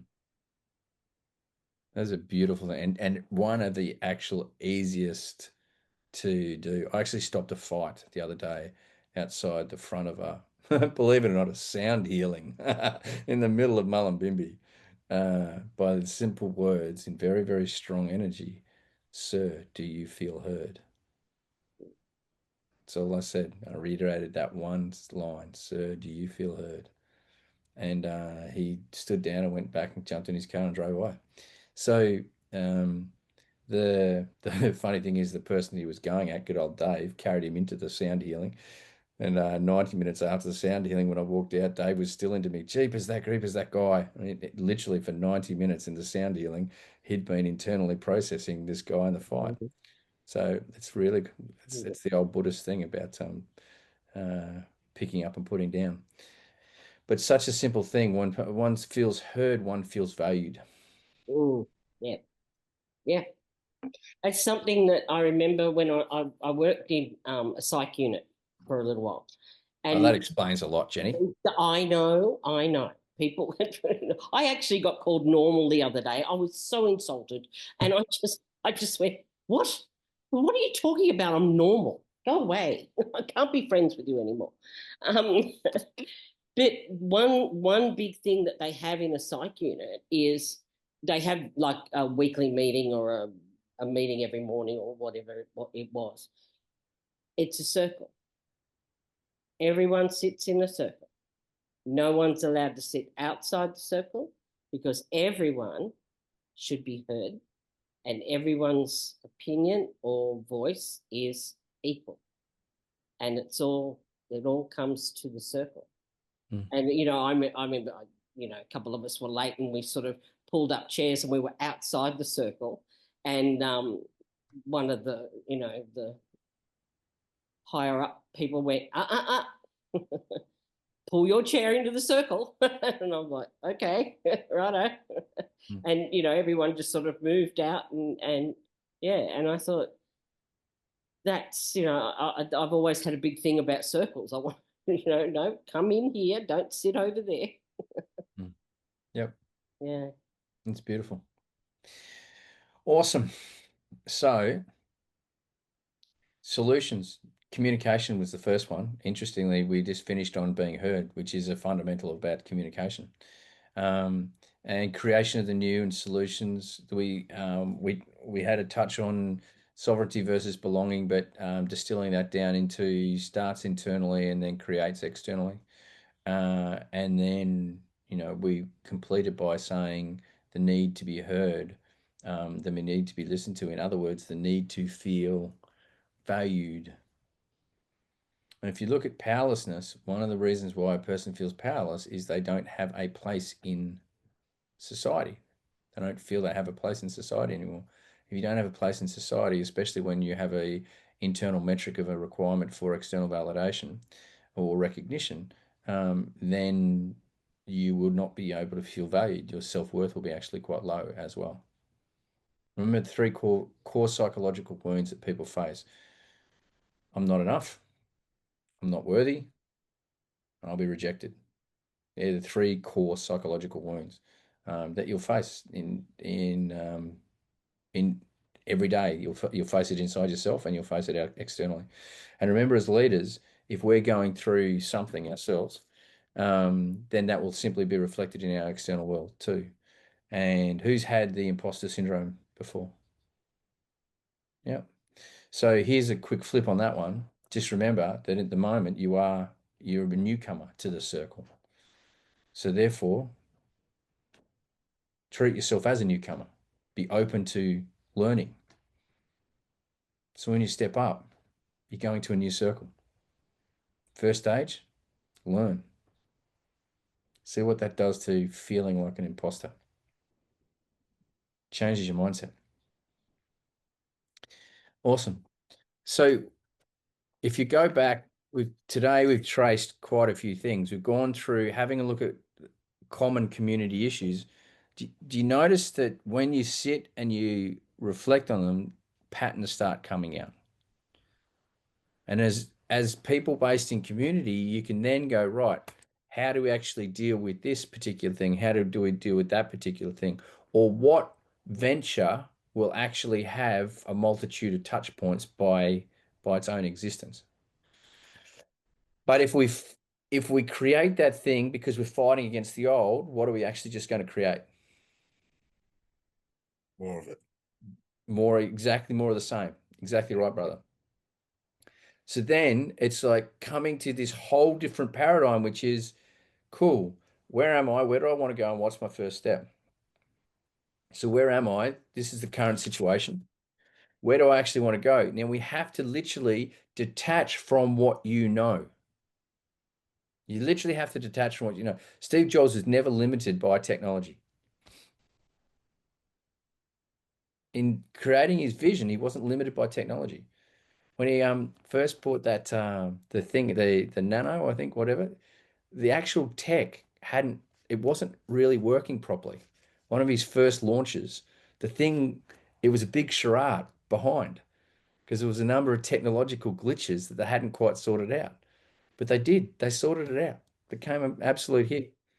CD players and Walkmans, and all that stuff just started to disappear into museums.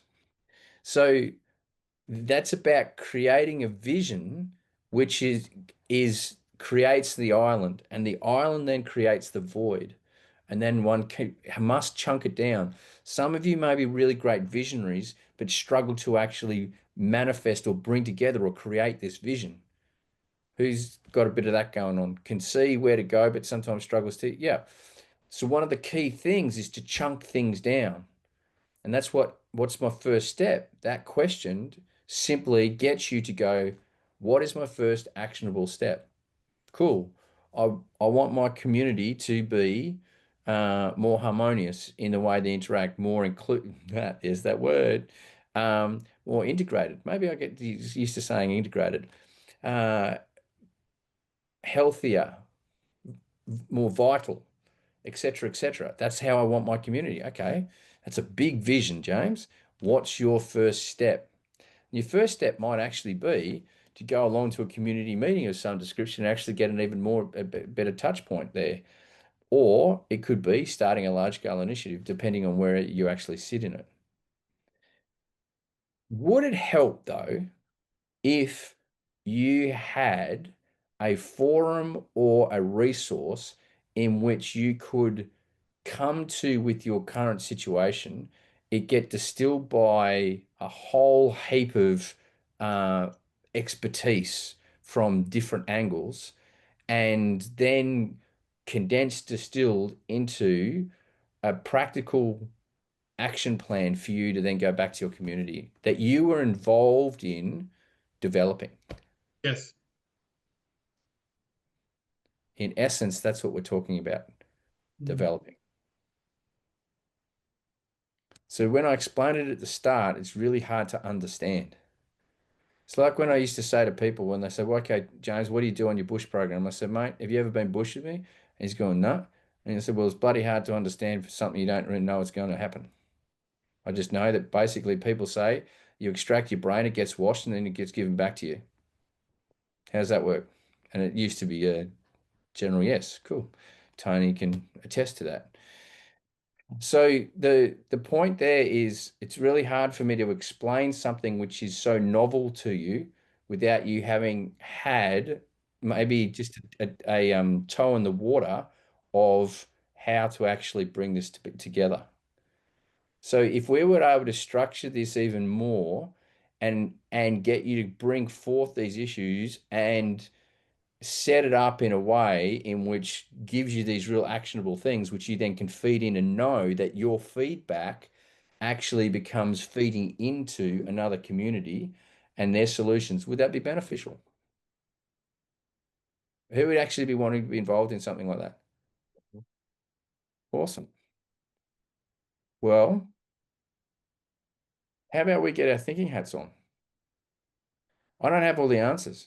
I got questions. I got a bit of a vision.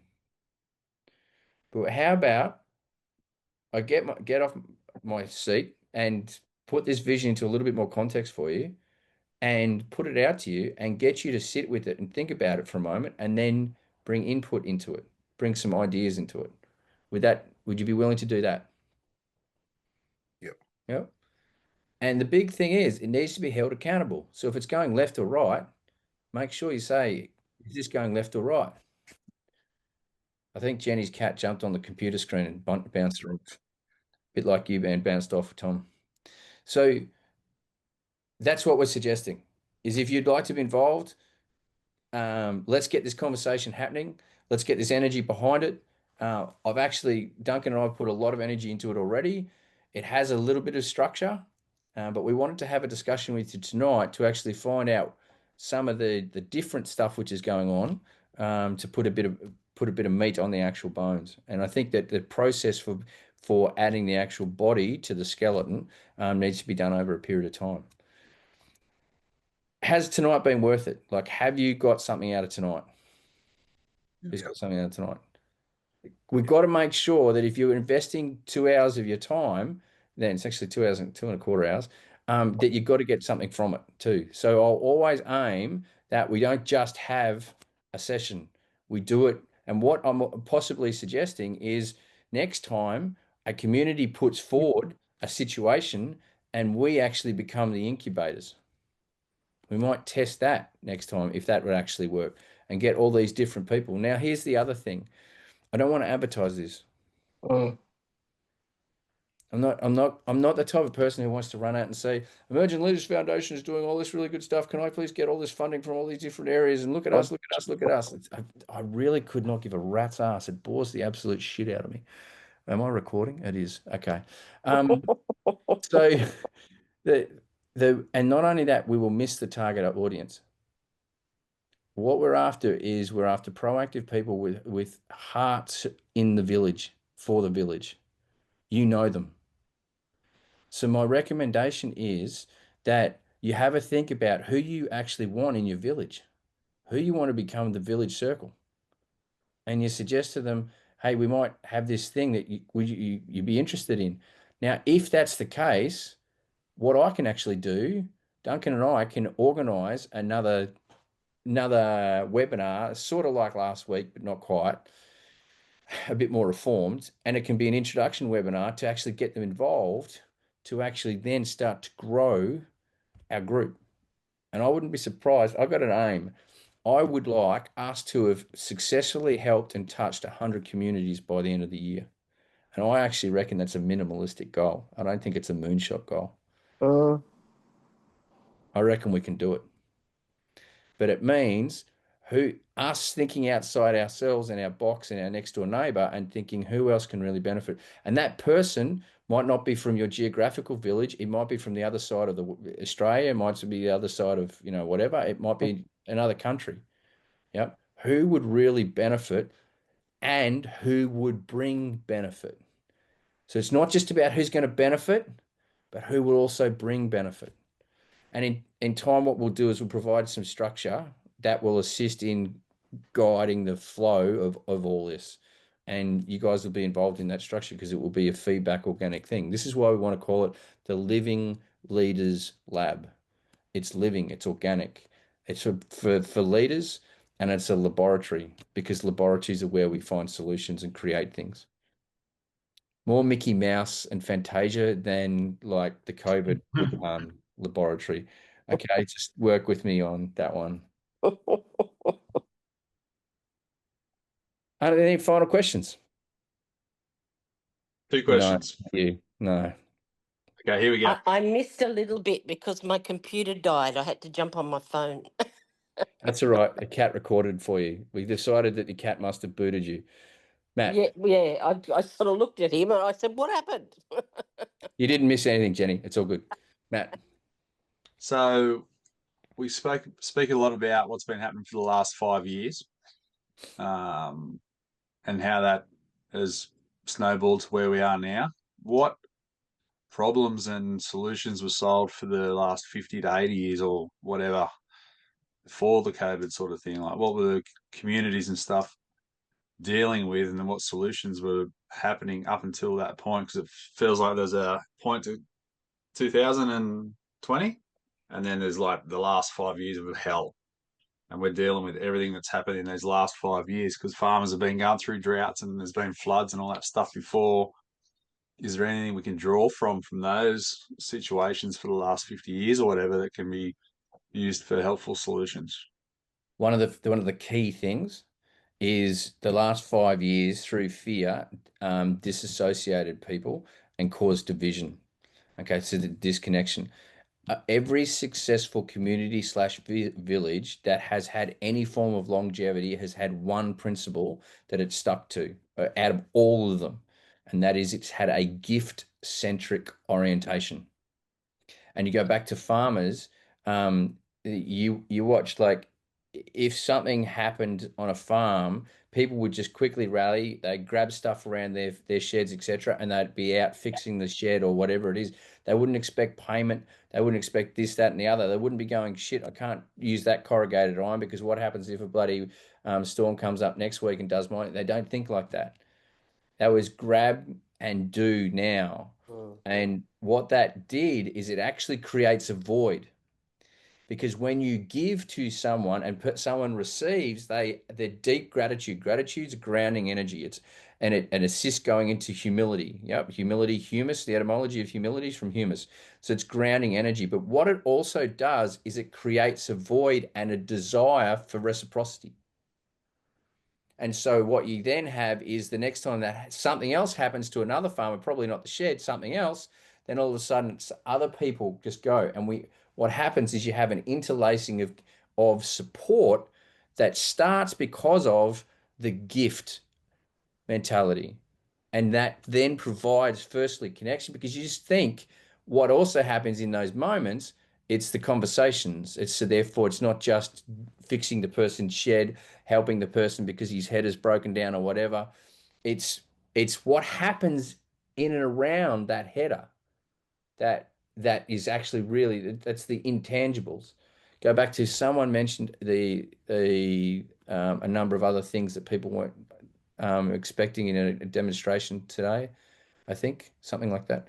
So one of the key fundamentals that existed in villages and communities that has actually caused glue is it's a gift-centric thing. As soon as they went to money, it actually all started to dissolve. That's just but one answer to you. But I think it's a question in which you're posing, which is awesome.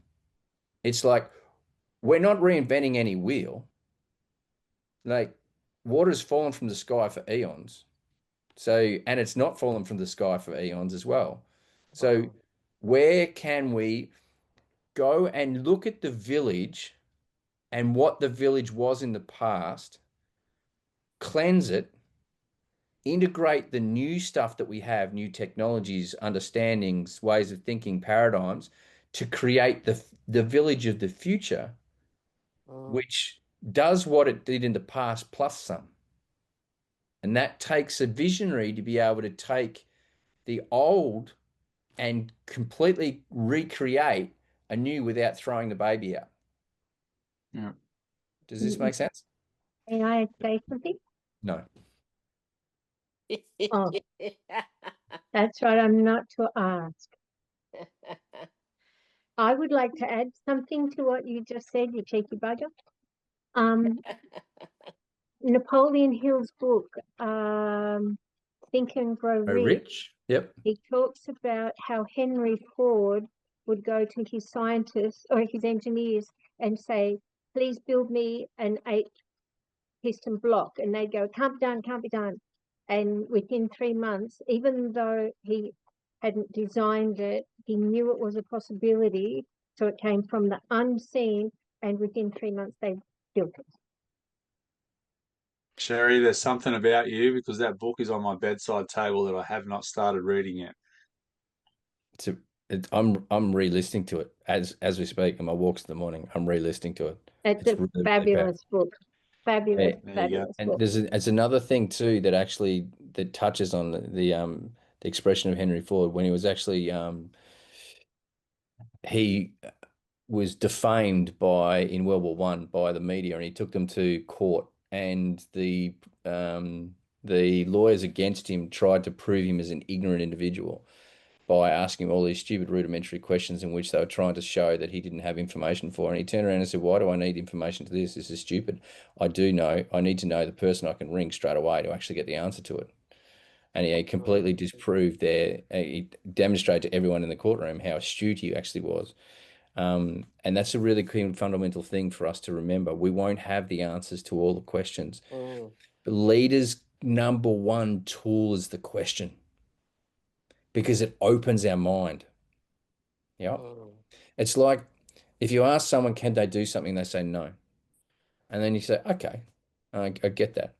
What would it look like if you could actually do that? And that simple flipping of phraseology actually opens the block in the subconscious mind for the actual person. So that's something for us to remember. We do not have to have the answer, because the burden of responsibility for having to have the answer will destroy you as a leader and also make you egoic, because you'll push yourself into a place in which you feel you must, everyone needs you, because you'll have a need to be needed. And the second question was, There was if two questions at this point.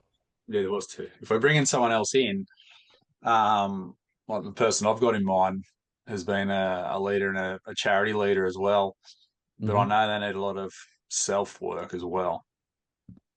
Like probably pretty broken on the inside, I'd say, for some reason, or for a lot of reasons. But they're seen to and held pretty highly community wise. Yeah, I don't know how I'd go about that or whether that would be an option. This forum, what I want for this forum is to be a non-judgmental space in which everything is welcome. And that person, in all probability, will have a bit to offer. If they're jaded, people won't work here because a jaded person will close down conversation. Why? Because basically a jaded person is a coulda, woulda, shoulda, and they're operating too much in wound. But it doesn't matter. Most people operate in wound. Yeah. Does the person have something where they can give and they will receive? So will it be of benefit to them, and will they be beneficial to us? I'm running another harmonic leadership program later in the year. It would be advantageous for a lot of people in this to do that program, just because it puts you on the same sheet of music. And not only that, anyone who's done it knows, actually a lot of you have done it, knows how much inner work is actually part of that program. So it's there as a tool, but at the same time, a lot of people won't resonate with that necessarily either. So, and I completely get that. If the person is not willing to look inside, you got to be careful of judging that, because it can also be a projection on our behalf. A lot of the time when I don't project like that anymore, I just give people the opportunity and they'll say yes or no themselves. It's almost like a self-authorizing, self-cleansing thing. It's a conversation. Yeah. Yeah. I think you'll find within the modality of this, as it grows, there is a healing energetics associated with it. And it'll actually start to, as we even discuss things and we hear the language that everyone else is using, it won't just be an act to memorize a thing. It'll actually be embodied. It'll actually be thought after. And I think, so the nature of this is actually a healing space in the true sense of the word, which is return to wholeness. And so there, in the periphery, Matt, there's things that they consider in the Emergent Leaders program, like the harmonic leadership and that sort of thing. So, that's always going to be available for people as we go along, and that'll expand and grow, won't it, James? As the insights and wisdom come, how does it need to be expressed, or support the periphery of this? But within this is, we've all got the answers. I mean, this is the most incredible thing. I love the idea of, there's two things. The church is the coming together of the sanctified ones. If you take the religion off that, it's sanctification is just knowing your sovereignty, the full relationship with you. Who are you? And then the coming together is what you're doing with other sovereign people. And this is what this space is creating. And then the other thing is that when two people are sitting there, two minds coming from that space, the third mind's created. So there is an expansion that will happen in this space. And, this is, I think what you'll find, the guy you're talking about, there's the opportunity for, it's also when the Socratic teaching, when the student is willing, the teacher appears, that modality as well. But yeah. Thanks, Tom. Thank you. They're really good questions, mate, because when you ask that question about who to bring people in, or who should I bring in, etc., just remember that thing. Will they be of benefit to the group, and will they benefit from the group? It must be that symbiotic energetic exchange. To all you without a flanny on, I bid you adieu. Any final questions? None? I really am so grateful that you're all here, because just by being here, we've made a dent in the universe. I'll send this recording out in the next probably 24, as long as all my technology works right. Sorry about the last one. I put the wrong thing on the wrong link. Attention to detail, but don't worry, we got there. Love you long time. Have a great night's sleep. Cheers, guys. There you guys. One of the reasons why I actually got off really, really quickly in my own personal development was the way I was trained was by a guy who he was world standard, Tony Robbins-esque actually, of being up front, working in crowds of 300 people in the Sydney Entertainment Centre and stuff like that. So he taught me how to read a room as they enter the door. 300, more people enter the door. And he was like really, really fascinating. And I worked with him for about 4 years. But the first thing he got me to do was in this workshop, 3-day personal development workshop from 9 till 5, sit there and take notes by time, by slide and everything. And I did that for 3 consecutive workshops. And then what I did is I wrote it all out on a computer, and then I synthesized it. And I basically gave him his like the script and everything of his workshop, and that meant that like I knew by time, by slide, everything about that workshop. But the other thing was, every time I was writing it down, like the epiphanies, because I'd already been to the workshop. That workshop was the thing that changed my life. It's when I really put my hand up. 18 months after going to the first one of those, I was standing up the front presenting it, and that ability to retain the knowledge came because I spent the time and invested the time in myself to actually really be with the information and the knowledge. But then as like I get from both of you actually, just because of getting to know you a little bit, it's like the door opens and then you've got this thirst to go down the door to the tangents, and like the tangents is where I believe so much richness is involved. That's why I often refer to myself as the king of tangents. But and often it will be in a tangent where you'll get a larger breakthrough than the objective of the session. So, and for me, what I've learned in as a facilitator particularly is to let go of to have the form, the structure that allows to guide the flow, but at the same time just listen to that inner sense and go with, okay, I've got a really deep feeling to share this or to go down this path.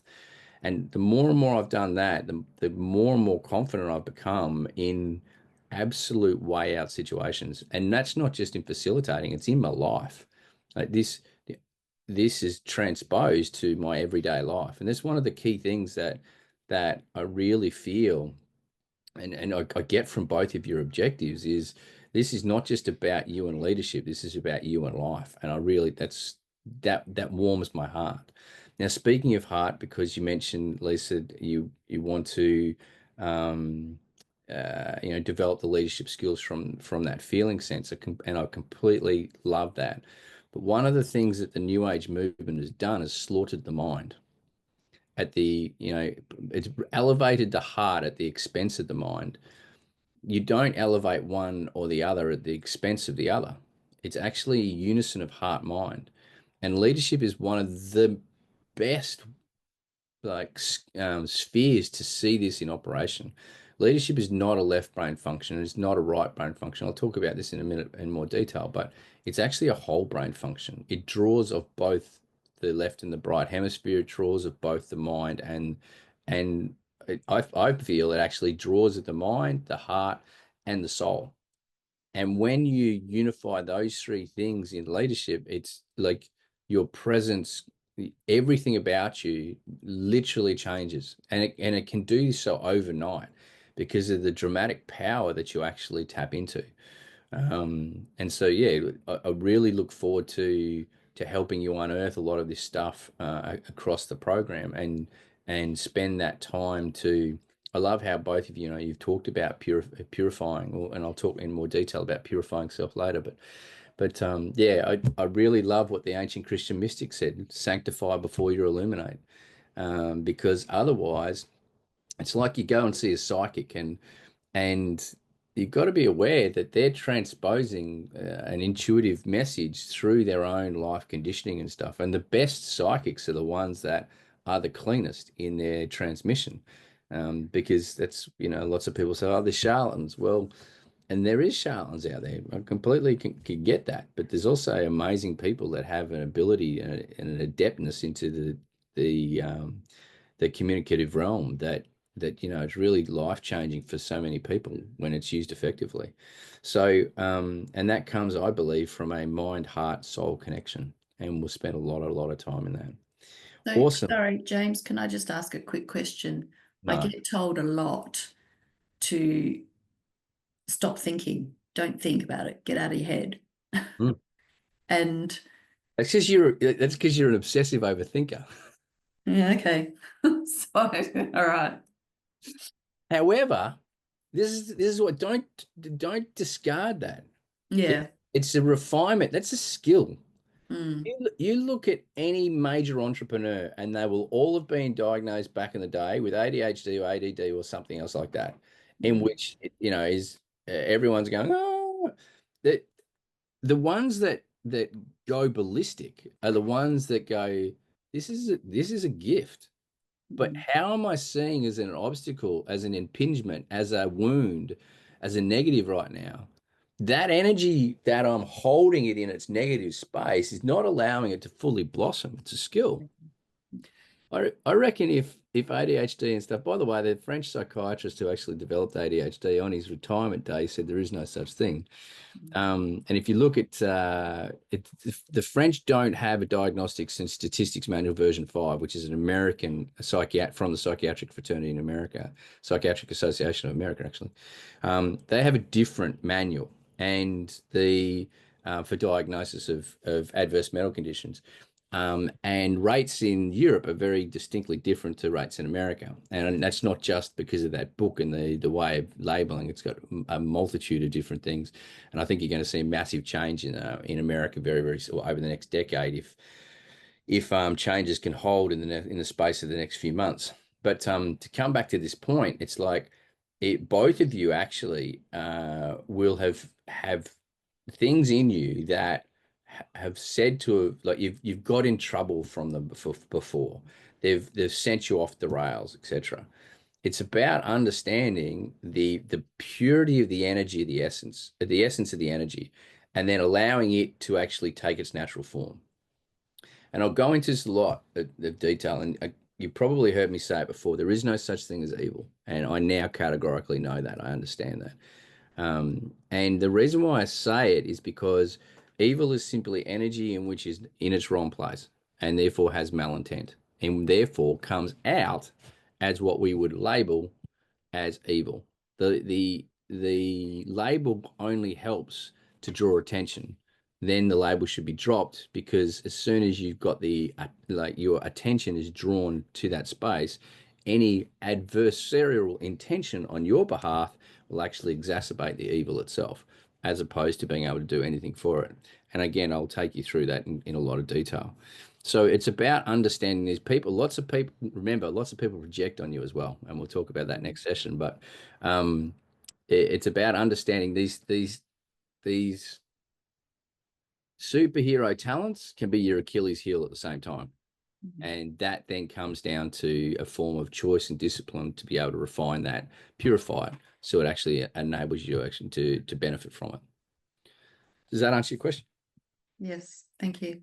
Awesome, great question. Anything else? Either? Nope. Awesome. So what I'll be doing quite regularly, in essence, starting tomorrow, is we'll often start a session by just checking in. And the reason why we'll check in is there's multiple reasons. However, if you want to become emotionally literate, and I'll explain that terminology later in this session, you've got to understand what your emotions are. In other words, you've got to spend time in them. Now, it's a big fallacy that people say women are more emotional. No, women are more in the flow of energy at times, and so therefore the emotions run through them. That does not necessarily mean that they're emotionally literate. They'll be often acting in emotion as opposed from it, which is a crux of emotional literacy. So the key point to this is, how do we develop that? We spend time reflecting where we're at. Now, this is also a really good activity. All these activities I give you you can use whenever, however, with whomever you want. Okay, so this type of activity is a great one to start, like a monthly meeting or a weekly meeting when you've got a team, etc. And you don't have to have these specific titles on them, but you will notice that each one of them is specifically to do with leadership. So just quickly going around, the way we do this, I call this the wagon wheel. You guys hear the birds? Oh, that's good. So Zoom's done a lot of good things about cutting out background sound now. So a bit like your dog, like I've got an incredible amount of birds at the moment hanging around. So what happens is you'll notice that there's 8 spokes on the wheel itself.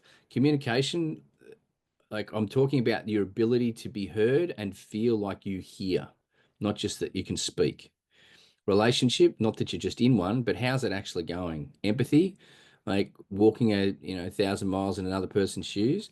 Are you actually empathetic, or I'll talk to you and I'll teach you the difference between empathy and sympathy too, which is a big one. But can you allow yourself to put yourself in other people's shoes, or do you struggle doing that? Decision making, I don't mean that you make decisions, but how is the process for you? Or you might actually be making the decision not to make decisions. So yeah, we'll just have to have a look at that as well. Affluence. Affluence is, I'll take you through this in detail towards module 4, because as leaders, we've got to understand we'll be dealing with the energy of creation, and money in our 2025 human construct is it's a big ticket item in as far as creating things. It's not what affluence truly is. Affluence truly is the ability to touch the divine and touch source to actually vector the energy of creation in the way you actually want it. So, and I'll take you through some techniques and procedures. That's so military-esque, James. You can delete that from your lexicon if you want anytime soon. I'll take you through some techniques and some understanding about how to actually do that in quite some detail. Direction setting, it's about like being able to understand where you're going and make that choice. Emotions, not just you've got them, but you actually understand them, how they're going. Flexibility, are you flexible or are you rigid? Now, the way you do this is in the middle, that's like around here is 1. Out the apex is 10. And so 10 is you're humming, it's singing, and it's awesome. 1 is it ain't too good at all. And so what you'll do is you go around, you put a dot on the actual line wherever it is. Okay. And once you've done that, once you've completed each one of them, then go around and join the dots, because I'm a big fan of dot to dot. And we'll just, once you've done that, just let me know and we'll have a look at what you got. We've got actually a lot of what we'll talk about over time is what I call getting to the cause. There's a law in Hermeticism that in that video I talked about, law 6 off my memory, which is the law of cause and effect. Everything has a cause, and every cause has an effect. And when you start to understand the cause, which comes through pattern analysis, which is actually a left brain thing, but also dancing with the right brain intuitive sense too, because quite often a pattern can be counterintuitive. Then what starts to happen is you become more effective in the way you're actually engaging the world. If you look at how disconnected and distracted we are at the moment, you just look what's happening off the east coast of Australia. Now, you cannot tell me without a shadow of doubt, as an ex-military officer, that's not. There's a lot of stuff that's happening we're not being told about, and it's a massive distraction of fear being put out in the off the shores of Australia. And I won't go into it because it bores the shit out of me. And that's the thing. What I've realized, and you'll get to know this in the run of the course, so I might as well tell you right now, I'm a very irreverently reverend person. So it's not that I don't give a fuck, I give the right fuck. And the rest of them can just go about their merry way, because they're not about me. And that's I don't mind. It's about someone else. And good on them. But I don't have to give it energy. And a lot of people who are melodramatically inclined as we talked about with that polarization sessions, then what they actually do in that they waste so much energy. So it's about giving the right folk. But we've been conditioned so intensely about things. If you look at it, we just have to take a pill and then we can soldier on. And this one, both these were billboards that I took photos of up in Coolangatta. Now the one on Panadol gets even better than the one on Codral. No time for a headache. In other words, you've got no time to listen to your body anymore. So you take a pill which doesn't get rid of the actual cause, but it masks the symptom so that you can keep charging on, doing the thing which is actually overloading you and your body until you crash. And we're saying that's a good thing. So the one that really got me though, this was entering the Chindra service center to pay for some fuel, and it says the essentials, and you see Nurofen, Panadol, then you've got chocolate and lollies, and awesome. Over here you have a bit of mineral water, and I think we have a poncho, an emergency poncho there too. So obviously they're essentials, but that's just like some person in BP that they weren't told to put that there. They decided that would be a great idea to set that up and put the essentials. And it's like it's not just accepted, but it's beautiful. Like, yeah, they're the essentials. Have some chocolate. Just distract yourself. Don't worry about life. And the thing is, there's half truth to that. Go back to what I said about giving the right fuck. There's a heart, and therein lies a harmonic leader is so in tune with truth because they seek it.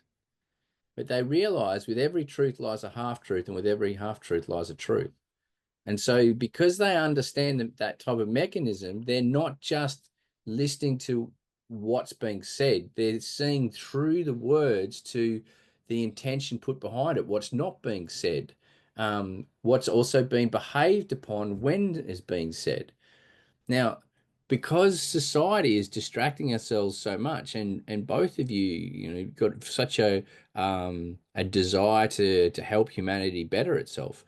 The other thing is to realize that there's a lot of humanity that doesn't want to better themselves. And if I focus on that, then all of a sudden, watch where everything about my capability and capacity goes through the floor. We're dealing with this type of stuff on a daily basis, but does it really piss us off? Well, if it pisses us off, then I've been triggered. Go back to what you said about sanctify, Logan. So we've got to be aware of it, but at the same time, we've got to pay it the credence that it deserves. This is a really funny one about men and masculinity, though, because obviously you need to be taller than your woman because that's a sign of I'm not too sure what. But yeah, so you get things in your shoes that was from a magazine that I looked at. I thought that was very, very funny. And it goes back to this point about confident, capable, and credible. Obviously, that person or the marketers are targeting that person that requires that external form of validation, etc. Now, my daughter's boyfriend has just purchased or swapped out actually a fairly high range ute that was pretty much supercharged and runs on a specific fuel you can only get at Miami Beach, which is very close to aviation fuel. Because it's not meant to be on the street, it's meant to be elsewhere. He swapped it out for a BMW Sports, and I took this BMW Sports for a drive the other day, but he got it off a person out at Logan, and he was quite hilarious in telling me, in all probability, there's a lot of drugs being dealt with out there. So where did the car come from? So when I was driving it, what I did is allow myself to go into the feeling of a young kid getting a lot of money, not necessarily for the right reasons. And it's so easy to tune into the praise and the attention and therefore the energy that they're actually getting. When we understand the flow of energy as leaders, we'll see people's behavior in such a different perspective, which then means we don't have to deal with symptoms. We deal with what's actually going on for the person if the person chooses.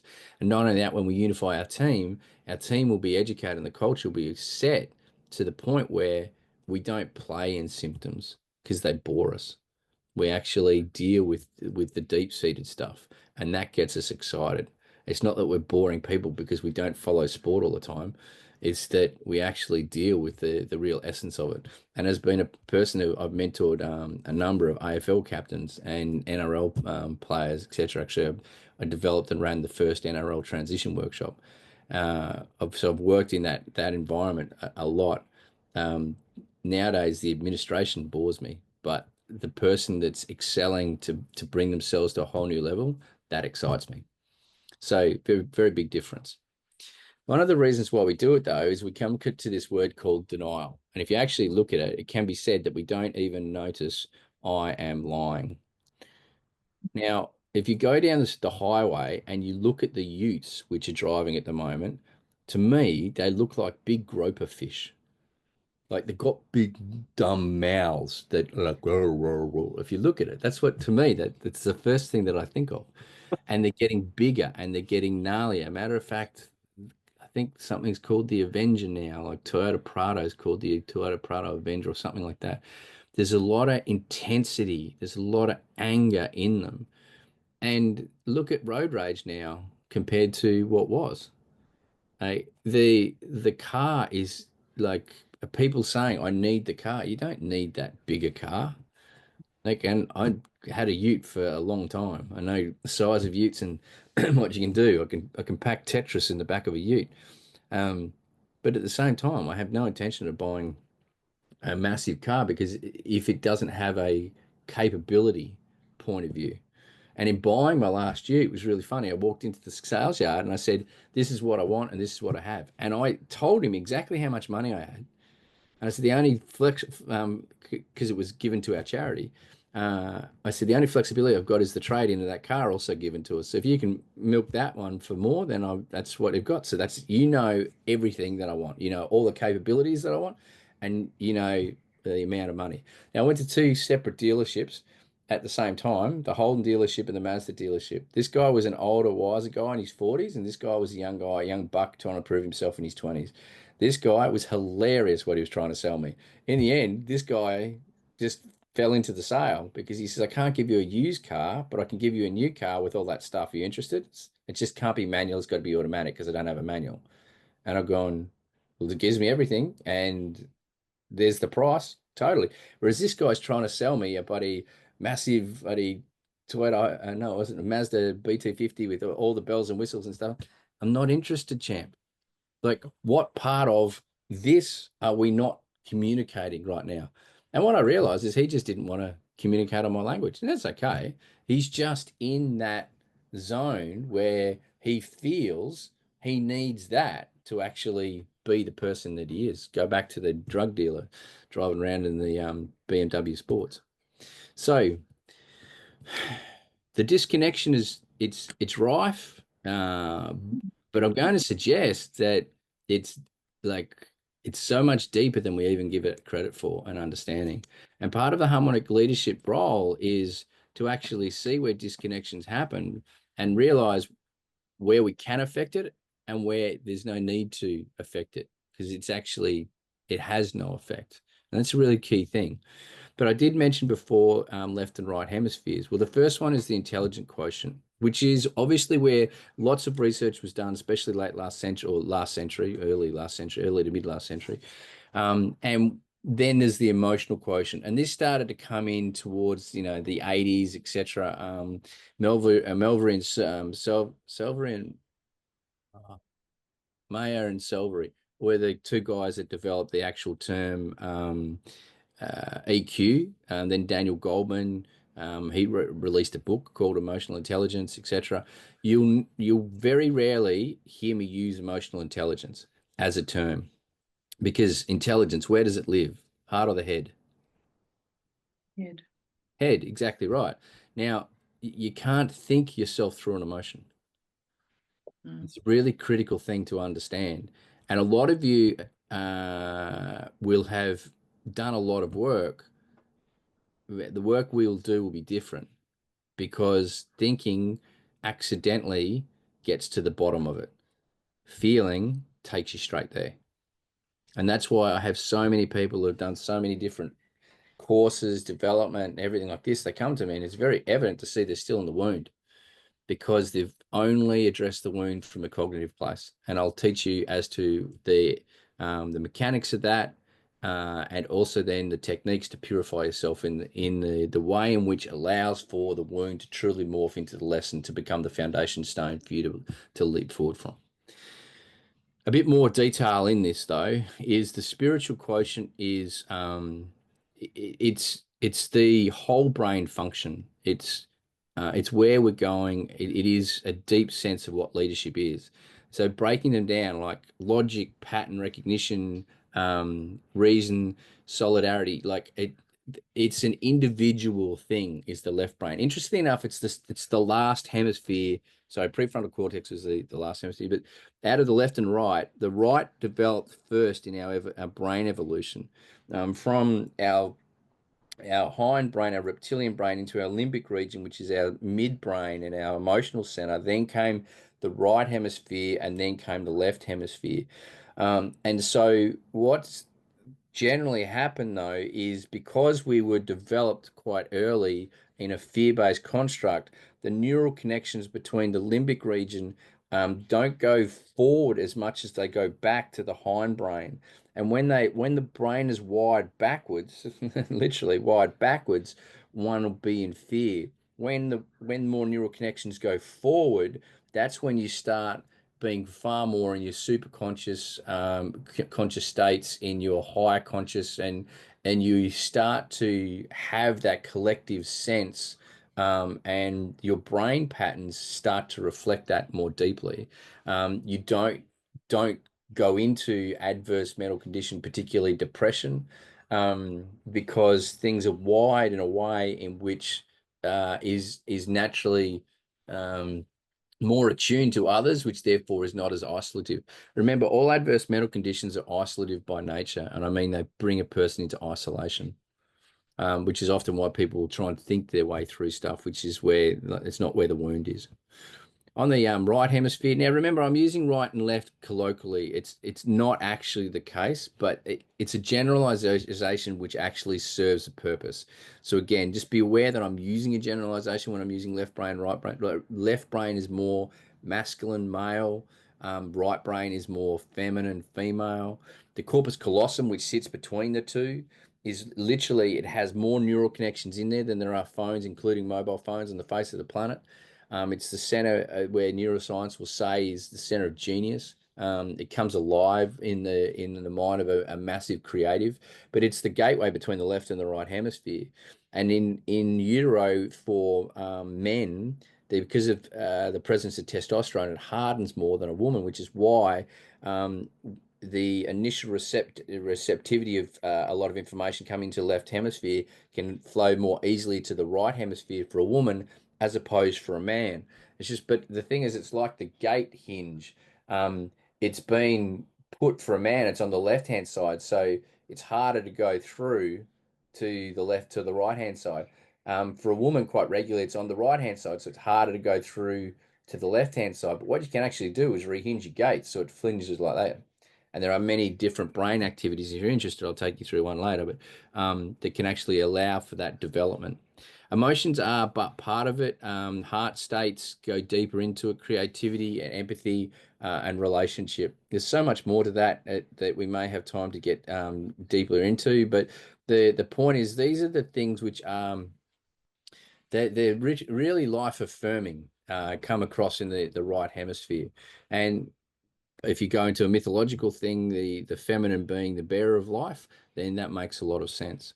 When you come to the spiritual quotient, which is by the 80s, a number of people are starting to touch on it, 90s, more people, entering into the 2000s, but predominantly only in the last 10 years, this has started to be talked about by more and more people. There's a guy in the psychological fraternity, he's one of the founders of cognitive behavior therapy, guy called Brain Fart James.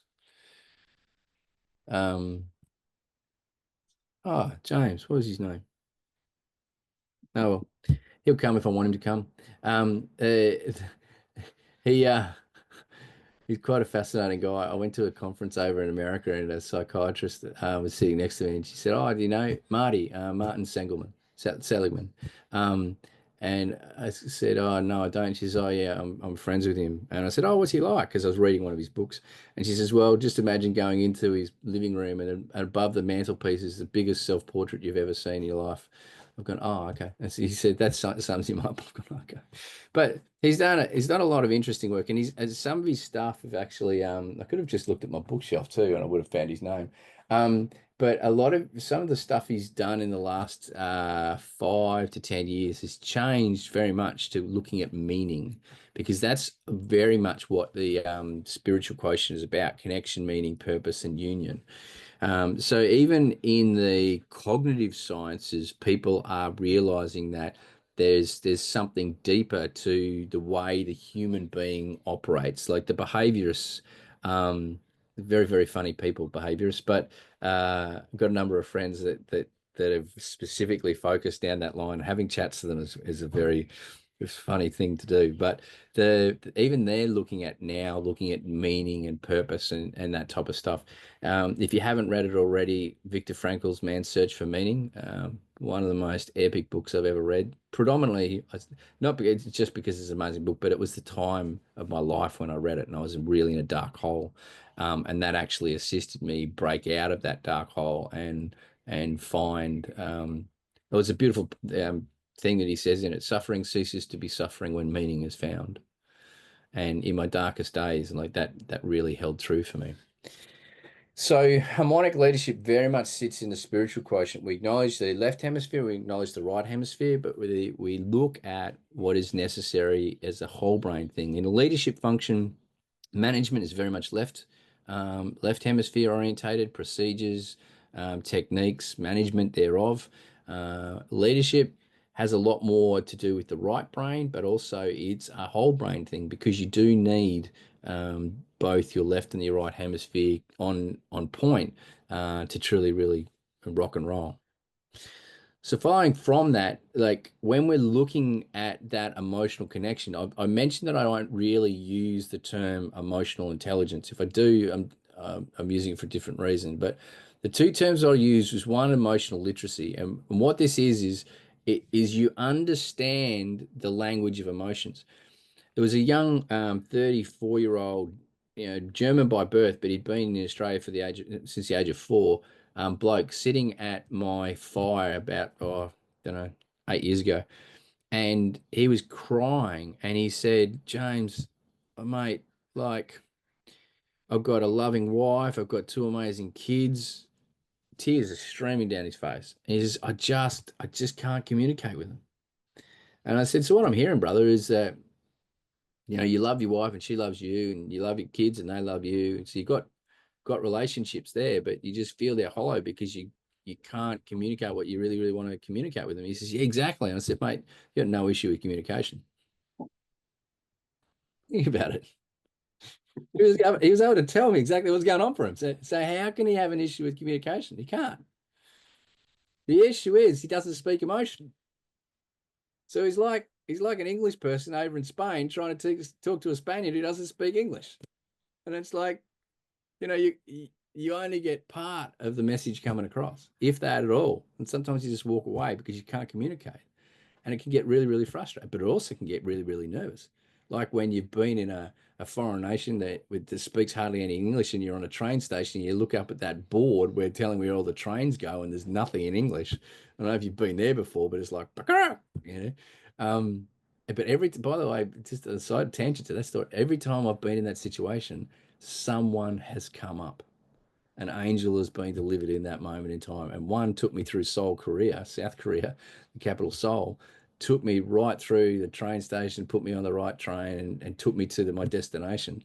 And she was an amazing uni student. It was really, really cool that she did that for me. It was a perfect angel. I was 21, first time I'd been overseas, and it was like, and she obviously read that like really, really well. So the point is that when you can't speak emotion, then you don't understand not only how to communicate to people, but you can't communicate to yourself, because the emotions are really key to our understanding about how we actually interact with the world. Where they live in our body. And it's now we're starting to realize that the ancient Chinese and the Vedas before them were very, very wise. And for many hundreds of years, we discounted what they knew for thousands of years, and now we're realizing, hold on a minute, they're pretty much on the money. So we realize that in the, can we call it modern science? I don't know. But how they work and what they mean and what their message is. When I understand this, then I'm starting to become really emotionally literate. And like for me, we'll talk about emotions a lot in, I think it's week 3 or 4, week 4, emotional literacy, and it will go deep into it, but not just like for ourselves, but we'll also be looking at how they operate in other people and how we can actually utilize that to support them, to get more out of them, or to help them get more out of themselves, etc., etc. So we'll go deep into that. But the next key term is very, very rarely used. There's a cool book on it by a guy called Robert Augustus Masters. Robert Augustus Masters. Sure. Somewhere in one of my bookshelves. It's called Emotional Intimacy, and it's actually it's actually quite a good book on emotions. He's written quite a lot of stuff, especially in the men's space too, Logan, if you haven't heard of him before. He's quite cool. He came to Australia the other day. So someone was trying to get me to do his course. I said, yeah, thanks. No, thanks. But yeah, like for basic level stuff, it's really quite cool. For me to tell you what emotional intimacy is, it's feeling what I want to feel when I want to feel it to the extent of duration that I need to feel it to understand its message, so that I can put myself in a conscious relationship about how I now express myself in my being through my doing into the world. And when I do that, it means I'm on point. It means like I'm now dancing with the universe. And it's not that I always need to be happy. It's not that I won't ever get grumpy. But if grumpiness comes into my space, it comes in walking with a level of happiness instead of wanton destruction that quite often happens when anger walks in the room inappropriately. And fear, exactly the same thing. Fear is not a red light. It's an amber light, and it's actually assisting you put all your senses on heightened state of alert because you require them. So you require to be very conscious in your movement from that moment on. Shame's a red light. Shame is a dead red light. Stop, stop, stop, Cheese. By the way, Lisa, my nickname is Cheese. So if I ever refer to myself as Cheese, I'm referring to my inner child. And Logan, as I mentioned on the last webinar, was the person who helped me find this. When he called me out I was hiding behind my nickname. So if I ever throw Cheese in there, I'm just I'm referring back to an inner child wound, that story that I'm talking about. But it's like, and often shame will be directly linked to an inner child wound that you'd have. And so it's like, stop, dude, like you're going off path now. And then you'll turn around and you'll feel guilty because you'll see the collateral damage you've done because you jumped off path. And it's great that you feel guilty for 30 seconds, because then it'll go, right, what do I need to do to actually get myself back on path and clean up this mess? Cool, do that. I don't feel guilt and shame anymore. So your relationship to them will be distinctly different. And in the last few years, it's like when I feel shame, I know exactly what to do, and I smile instead of becoming paralyzed, which is like my life was run by shame for a long, long, long time. That post-traumatic stress disorder, for crying out loud. So this is where we're heading. You won't get there completely in 4 months. I was going to say 4 years. That would have been a Freudian slip, wouldn't it? But the thing is, you will get the tools, techniques, and understandings and framework to actually continue this, because this is for me, I'll just speak for myself here, but it's a longer journey than just a year. It's a life journey for me, to refine and constantly refine. And I work on myself every single day as a level of refinement. Awesome. Any questions so far? I've just had a comment. That photo you had with the shoe insert and the man, it's gotten worse to that. They're literally cutting their shin bones and getting an extension put in, and taking 3 to 6 months to learn to walk again. And it's all that childhood stuff. That's where we store it, in our shin bones. And here are these men with so much shame I'll go and cut bone and extend it, and it was just like, wow, that's more than a shoe insert. But that is crazy. Like you mentioned doing anything to your shins and it sends shivers through my body. Oh my goodness. Wow, brother. Yeah, I don't know if I should be thanking you for that bit of information, by the way. Yeah, well, when you said shame is the inner child wound, like I Yeah. recognize muscles and lower leg is kind of quite often where it is, and it's, yeah, Fascinating. stop, red light. Red light. Well, here's some indicators, and you can use these indicators for yourself and other people as well. If people have got emotional literacy issues, they get emotionally triggered. We're in a society at the moment which allows you to blame everyone else for you being emotionally triggered. That doesn't actually make any sense when you understand that the emotion comes up in you as opposed to anyone else. But what's happened is, and the reason why we've been allowed to do that is because we are an emotionally illiterate society on the whole at the moment. That can change. How do I change it? I start with myself. And then once I develop emotional literacy and intimacy in myself, that means I actually will develop very good and healthy emotional boundaries. And so therefore I won't accept someone projecting onto me. Then I need courage. I need courage to stand around and say, I'm hearing you right now. However, I'm not going to take on what you're telling me to take on. That is you. And that's not to do with me. One of the reasons why I recovered from post-traumatic stress so quickly was Kirsty said, the anger in which you are exhibiting right now is not mine. You need to deal with that. And that was a really beautiful gift, a beautiful gift. But with this personal responsibility comes into it massively. Like, it's one of the key aspects of harmonic leadership is that we can lead ourselves from a very personal, responsible place. I'll talk about that in a minute. Intolerance and impatience, including boredom, actually.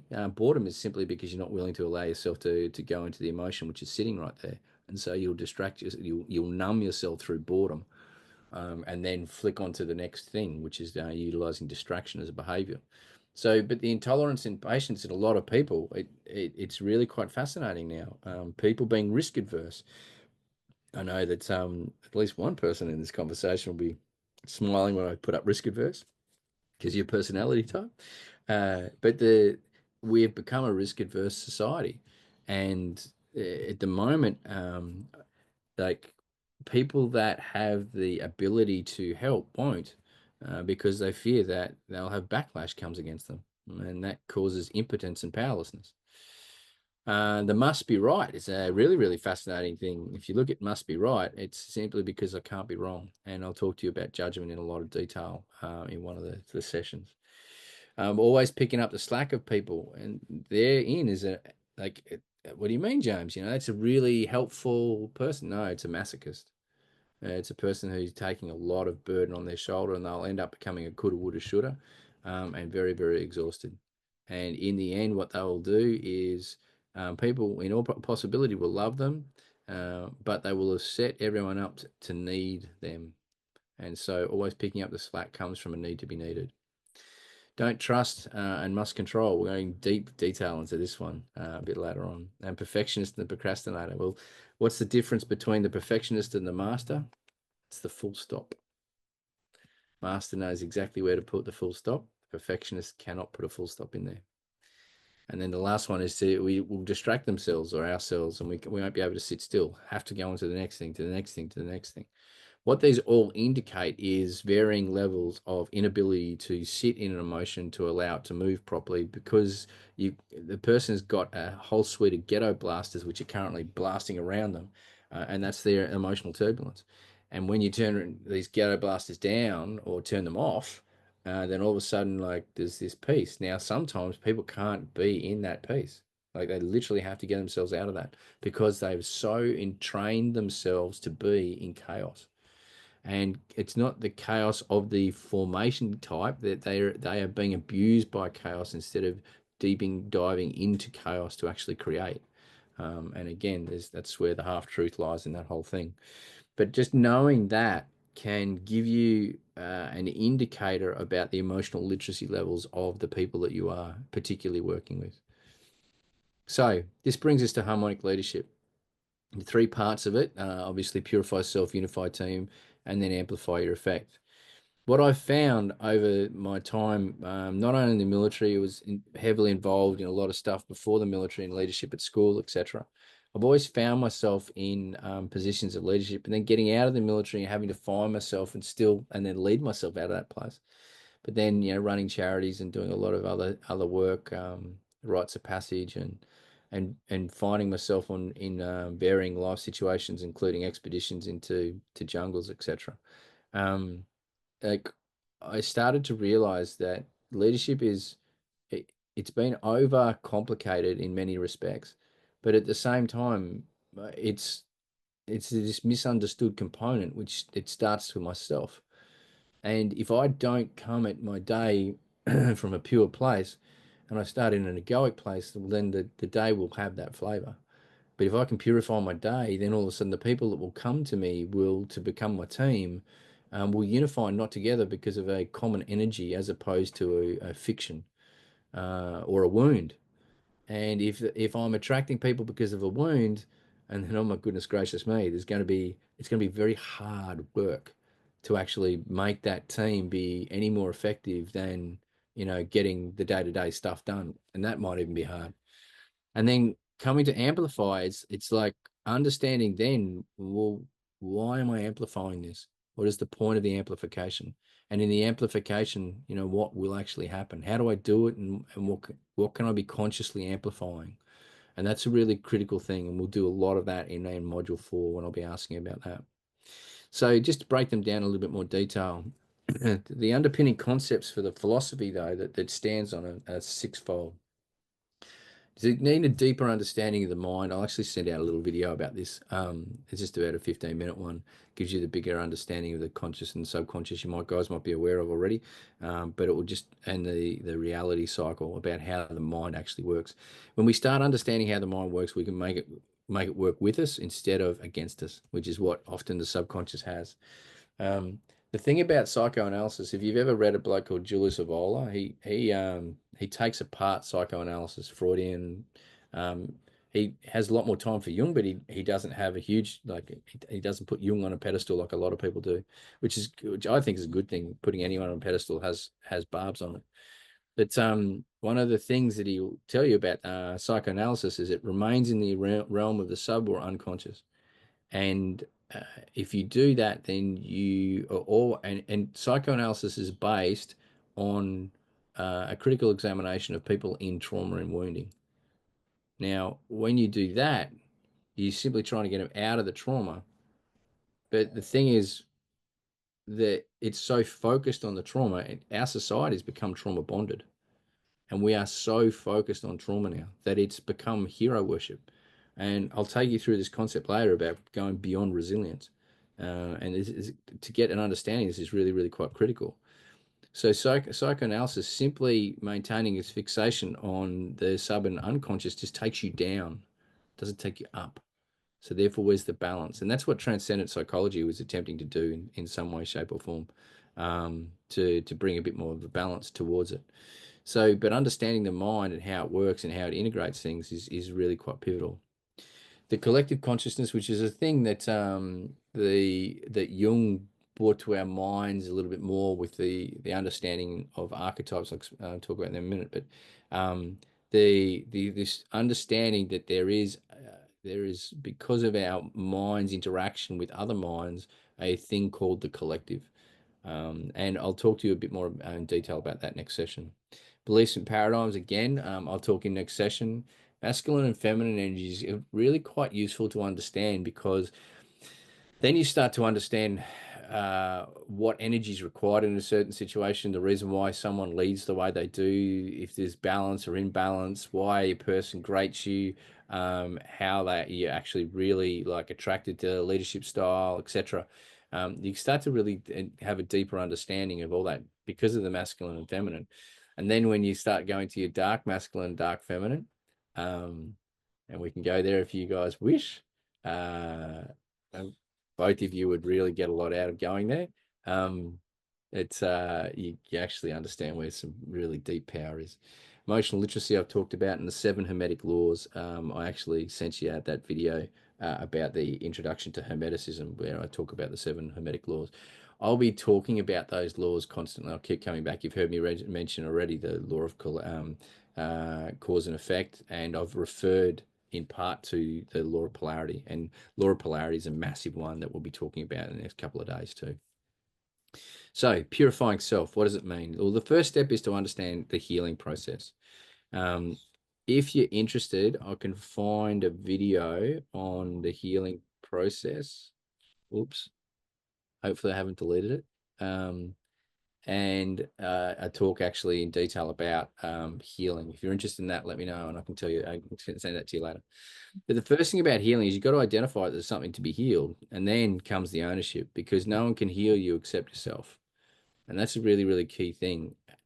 And go back to paradigm and belief. If you believe you heal everyone, your relationship to the person, your talents and life particularly, will turn out a certain way. When you realize that the person does the inner healing, and that's something even deeper than that, then again, you'll look at life very, very differently. An understanding of how everything works can give the person then the ability to self-remedy, self-rectify, and not even get to the point where they need to heal per se, because they've actually been able to integrate the lesson quicker. The healing is then like has a deep level of forgiveness involved in it as well. Forgiveness of self predominantly, and then the energy is allowed to go back to where it needs to go, and it reforms. And I use that word reform because it comes back together, but not necessarily, and it won't be in the same way that it was previous, and it can't be. So it will reform, and then from that reforming, you'll be able to transcend, come out of the wound, see it for what it is, and then integrate predominantly the lesson into this new architecture that you have. You have to go above the wound to be able to see it and have the lesson. And we know that because of 2020 hindsight, we say it, and lots of other things. So that's a really key part to it as well. I'll take you through that in lots of different ways, shapes, and forms over the next 4 months. Understanding these key concepts like the survival triangle we'll go into when we talk about affluence, but the survival triangle basically says if you've got an issue with money and you can't see it, change topic to either food or time, because they're the three elements in the Western psychology which are all about survival. And so it can give you an understanding of your patterns in one will show up in the patterns in another. Then we have competition. There's a difference between competing with and competing against. And I'm not cooperation is awesome and it's epic, but there is a place for competition with. What it does do is draws out its complete aim is actually a form of cooperation anyway, but its complete aim is to allow oneself to master the talent because of the interaction and relationship with another. Oops. Success and failure, we'll go deeply into that. I think it's on Sunday, no, Saturday. Better not be Sunday because we're not together on Sunday. You need a break. But I think it's on Sunday or latter part of tomorrow. Either or, we'll be going deep into success and failure. Having a look at an attachment identity, we'll actually be talking about that tomorrow. Responsibility is one of the banes of the modern leader. And again, we'll be talking about it over the next few days.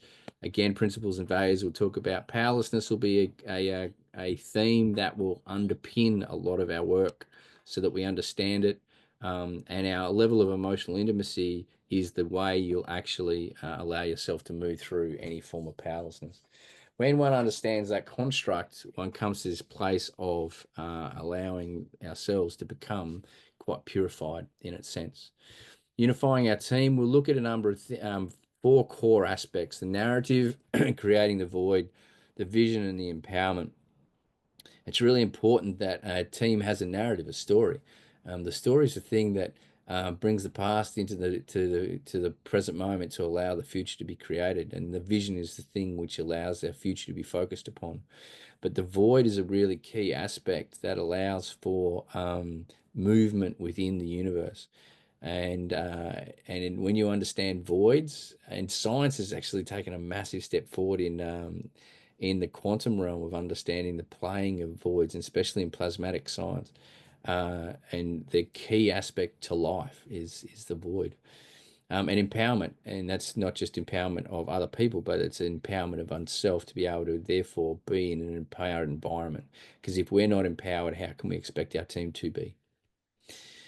With this, there's a number of other things that we'll get into: delegation, the ability to do it, communication. I've mentioned already, causal issue identification, resolution, the art of the question. In my humble opinion, the leader's number one skill set, number one tool is the question. When we understand that and we come from that place, jeepers creepers, life turns around. Life turns around. Just really quickly on that, like, Kirsten and I are going through a massive relationship upgrade at the moment. And one of the things I realized after 15 years of being a facilitator, mentor, and all that other stuff is I'd turned my relationship into listening from a place where, from a facilitator's eyes, so often when we were talking about what was going on for ourselves, because we'd tune in how we're feeling and stuff like that, instead of simply being a friend and a lover. And I realized it was coming back at me as well. And I've said to Kirst, just 2 days ago, I was having a couple with her. I said, my new partner, this is how I speak at the moment, my new partner and I, we communicate very differently. No one has to fix anything of the other one. And I can just sit there and listen. And my questions are now going to be, go back to the way they were, framed towards developing a desire of loving understanding. And I realized that, I had to see how much I'd dropped that in my own relationship. It was really quite fundamental. Trust. I love this one. We're going to spend a lot of time on this one. And its counterpart. And I'm not going to go into that right now because we'll do that a lot tomorrow. But principles and values is where we'll actually do a lot of that work into understanding what trust is. So they're 6 really key fundamental things within the team environment, but the pillars themselves with those 4 are supported by those other 6 counterparts. Amplifying effect, this is like, again, a whole module towards the end about this. Why am I desiring to amplify something? What effect am I actually going to do it, and how's it going to happen, etc., etc. So it's really quite key to understand. The intention is really, really fundamental, and then attention is another aspect in which, if I don't get right, it doesn't allow me to do it, because focus allows for the amplification of my attention, which has been infused with my intention. And when I realize that we're interconnected, that's when I start to realize, and especially it dissolves this level of responsibility upon my shoulders of the external and brings it back to the internal, because I then start to realize I'm not on my own and I'm not doing this on my own. And that, therefore, purity of action, if my action is come up in a minute, but if it's laced with ego, then I'm going to be in trouble. Resonance is a really key factor to understand, and the science of resonance, how to utilize it. And we'll talk quite a bit of detail about change, how change occurs, some basics of it, and how to bring your attention towards creating resonance, which therefore allows for the pure amplification. Releasing ego it's directly linked to the purifying of action, and then the co-creator. If I haven't released my ego, I'm going to really struggle being a co-creator, because I will believe I'm the creator, and that's when you become ego maniacal. So lots of interesting things happen in that space, I suppose, as can be seen again, in the world space at the moment. So they're the 3 predominant aspects. As you can see, like, I can say harmonic leadership is really simple. It has 3 components: purify self, unify team, amplify effect. In those, though, there's a lot of depth to them, and we'll go into a lot of depth. And you'll also see that purifying self is a constant. It's not one after the next, although I have gone 1, 2, 3. But it's where I start my focus first. Because if I don't purify myself, then the team that I draw to me will be very much from that impure place. And I witnessed this a lot when I was going through issues myself of money and everything. All the people that I was drawing to me were people with money issues. Of course they were, because that's the energy that I was putting out inside myself. So it was really quite fascinating. But then to get anything done, like to take projects and to take them to the next, well, the thing is the team was created in lack. So good luck getting anything done in lack. And then I pull my hair out. Well, why can't it be done? Because of where it started.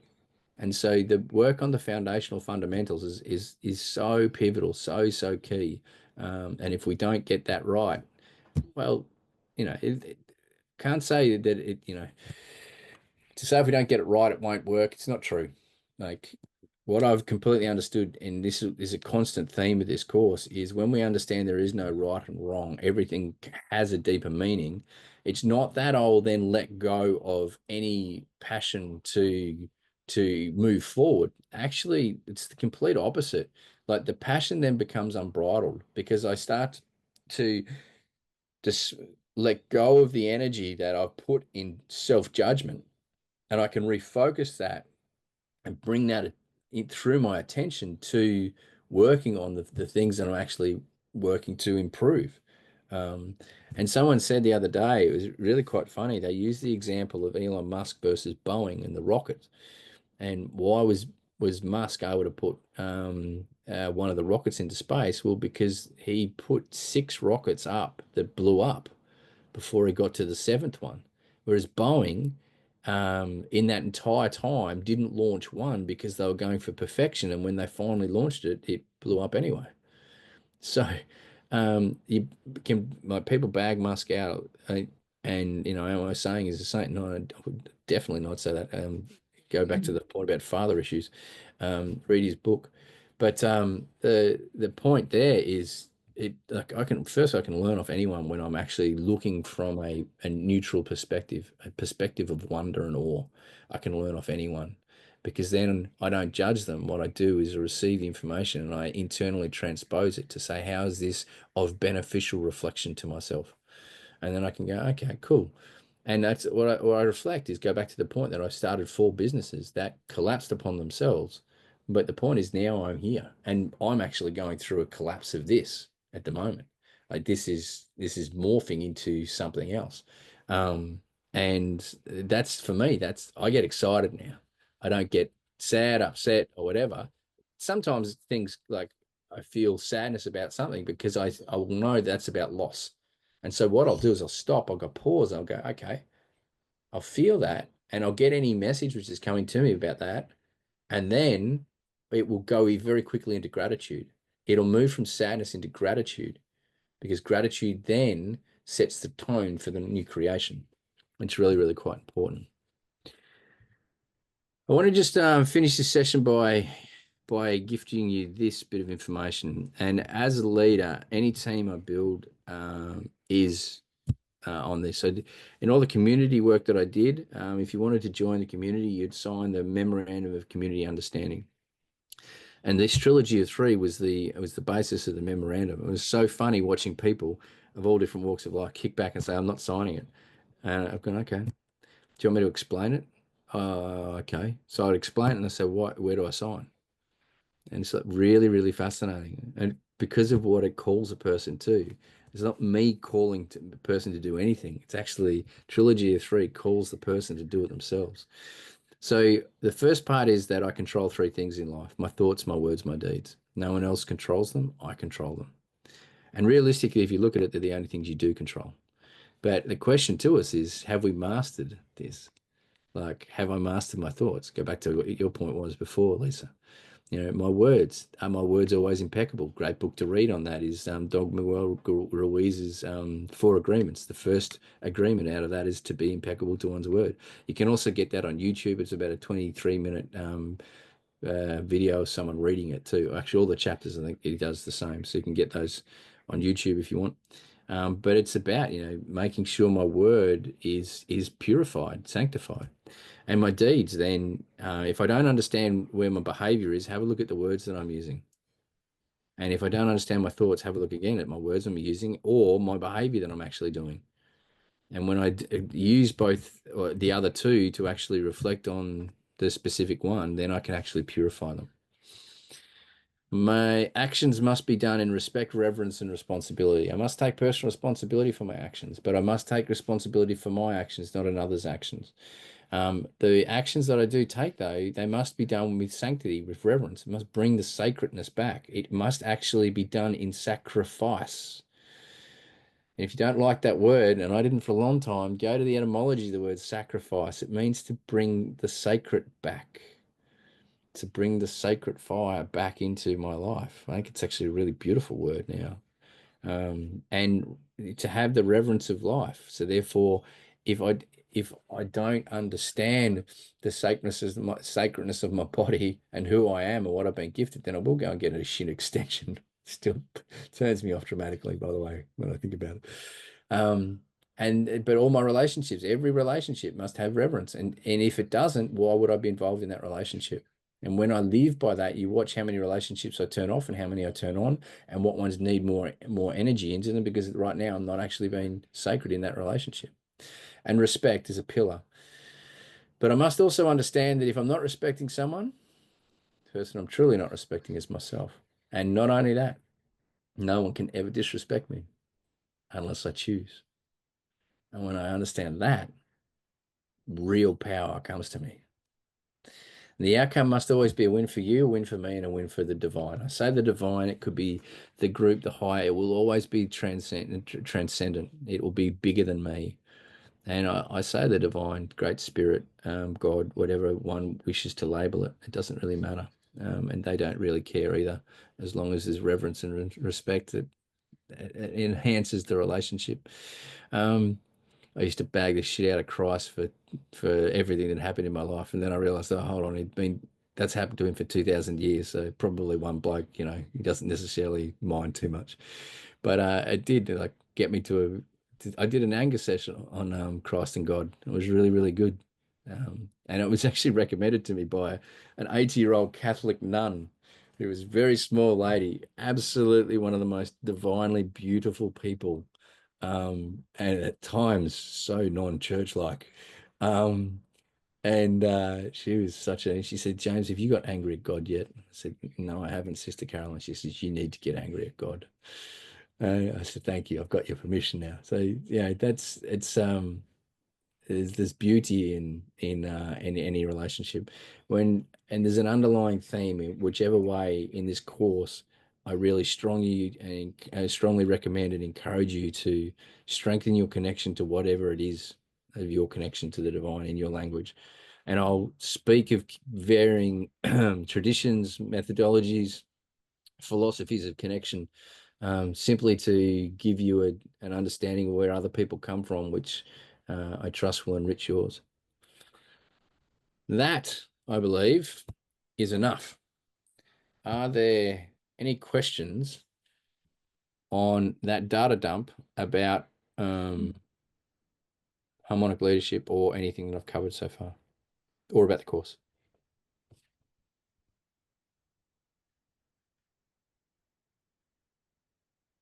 No. No. I will say I am similar to you as far as note taking, and I've already taken 2 pages of notes. Yeah. But I love it too, though. Obviously, we're going to have the recording, and I've just kind of like, yeah. Yeah, anyway, I just thought that was pretty funny. Awesome. I was just wondering, it's very simple, it's powerful, it's deep. Has it been trialed and tested like long term? Like, have you got like some testimonies? Doesn't matter now, I'm in and I believe in it, but what's the of harmonic leadership or of the trilogy of 3, or what specifically? The harmonic leadership, like, is there some examples of success stories from the application of it? Yeah, totally. And I'll take you through them when they're relevant. But yeah, when I'm doing corporate work now or organizational work, it's all premised in this. I've actually been teaching this and people have been implementing it, like Nudgee College first 15, they are, aren't they? Rugby's 15. Aussie rules is 18. First 15 actually took the principles and wrote them on their change room wall. And when I went back for the third time, the third year, the coach turned around and said, right, Cheese has been coming he's come twice. Came 3 years ago and we won the premiership. Came a year after that, we won the premiership. He didn't come last year, we didn't win. So listen to everything the guy says, would you?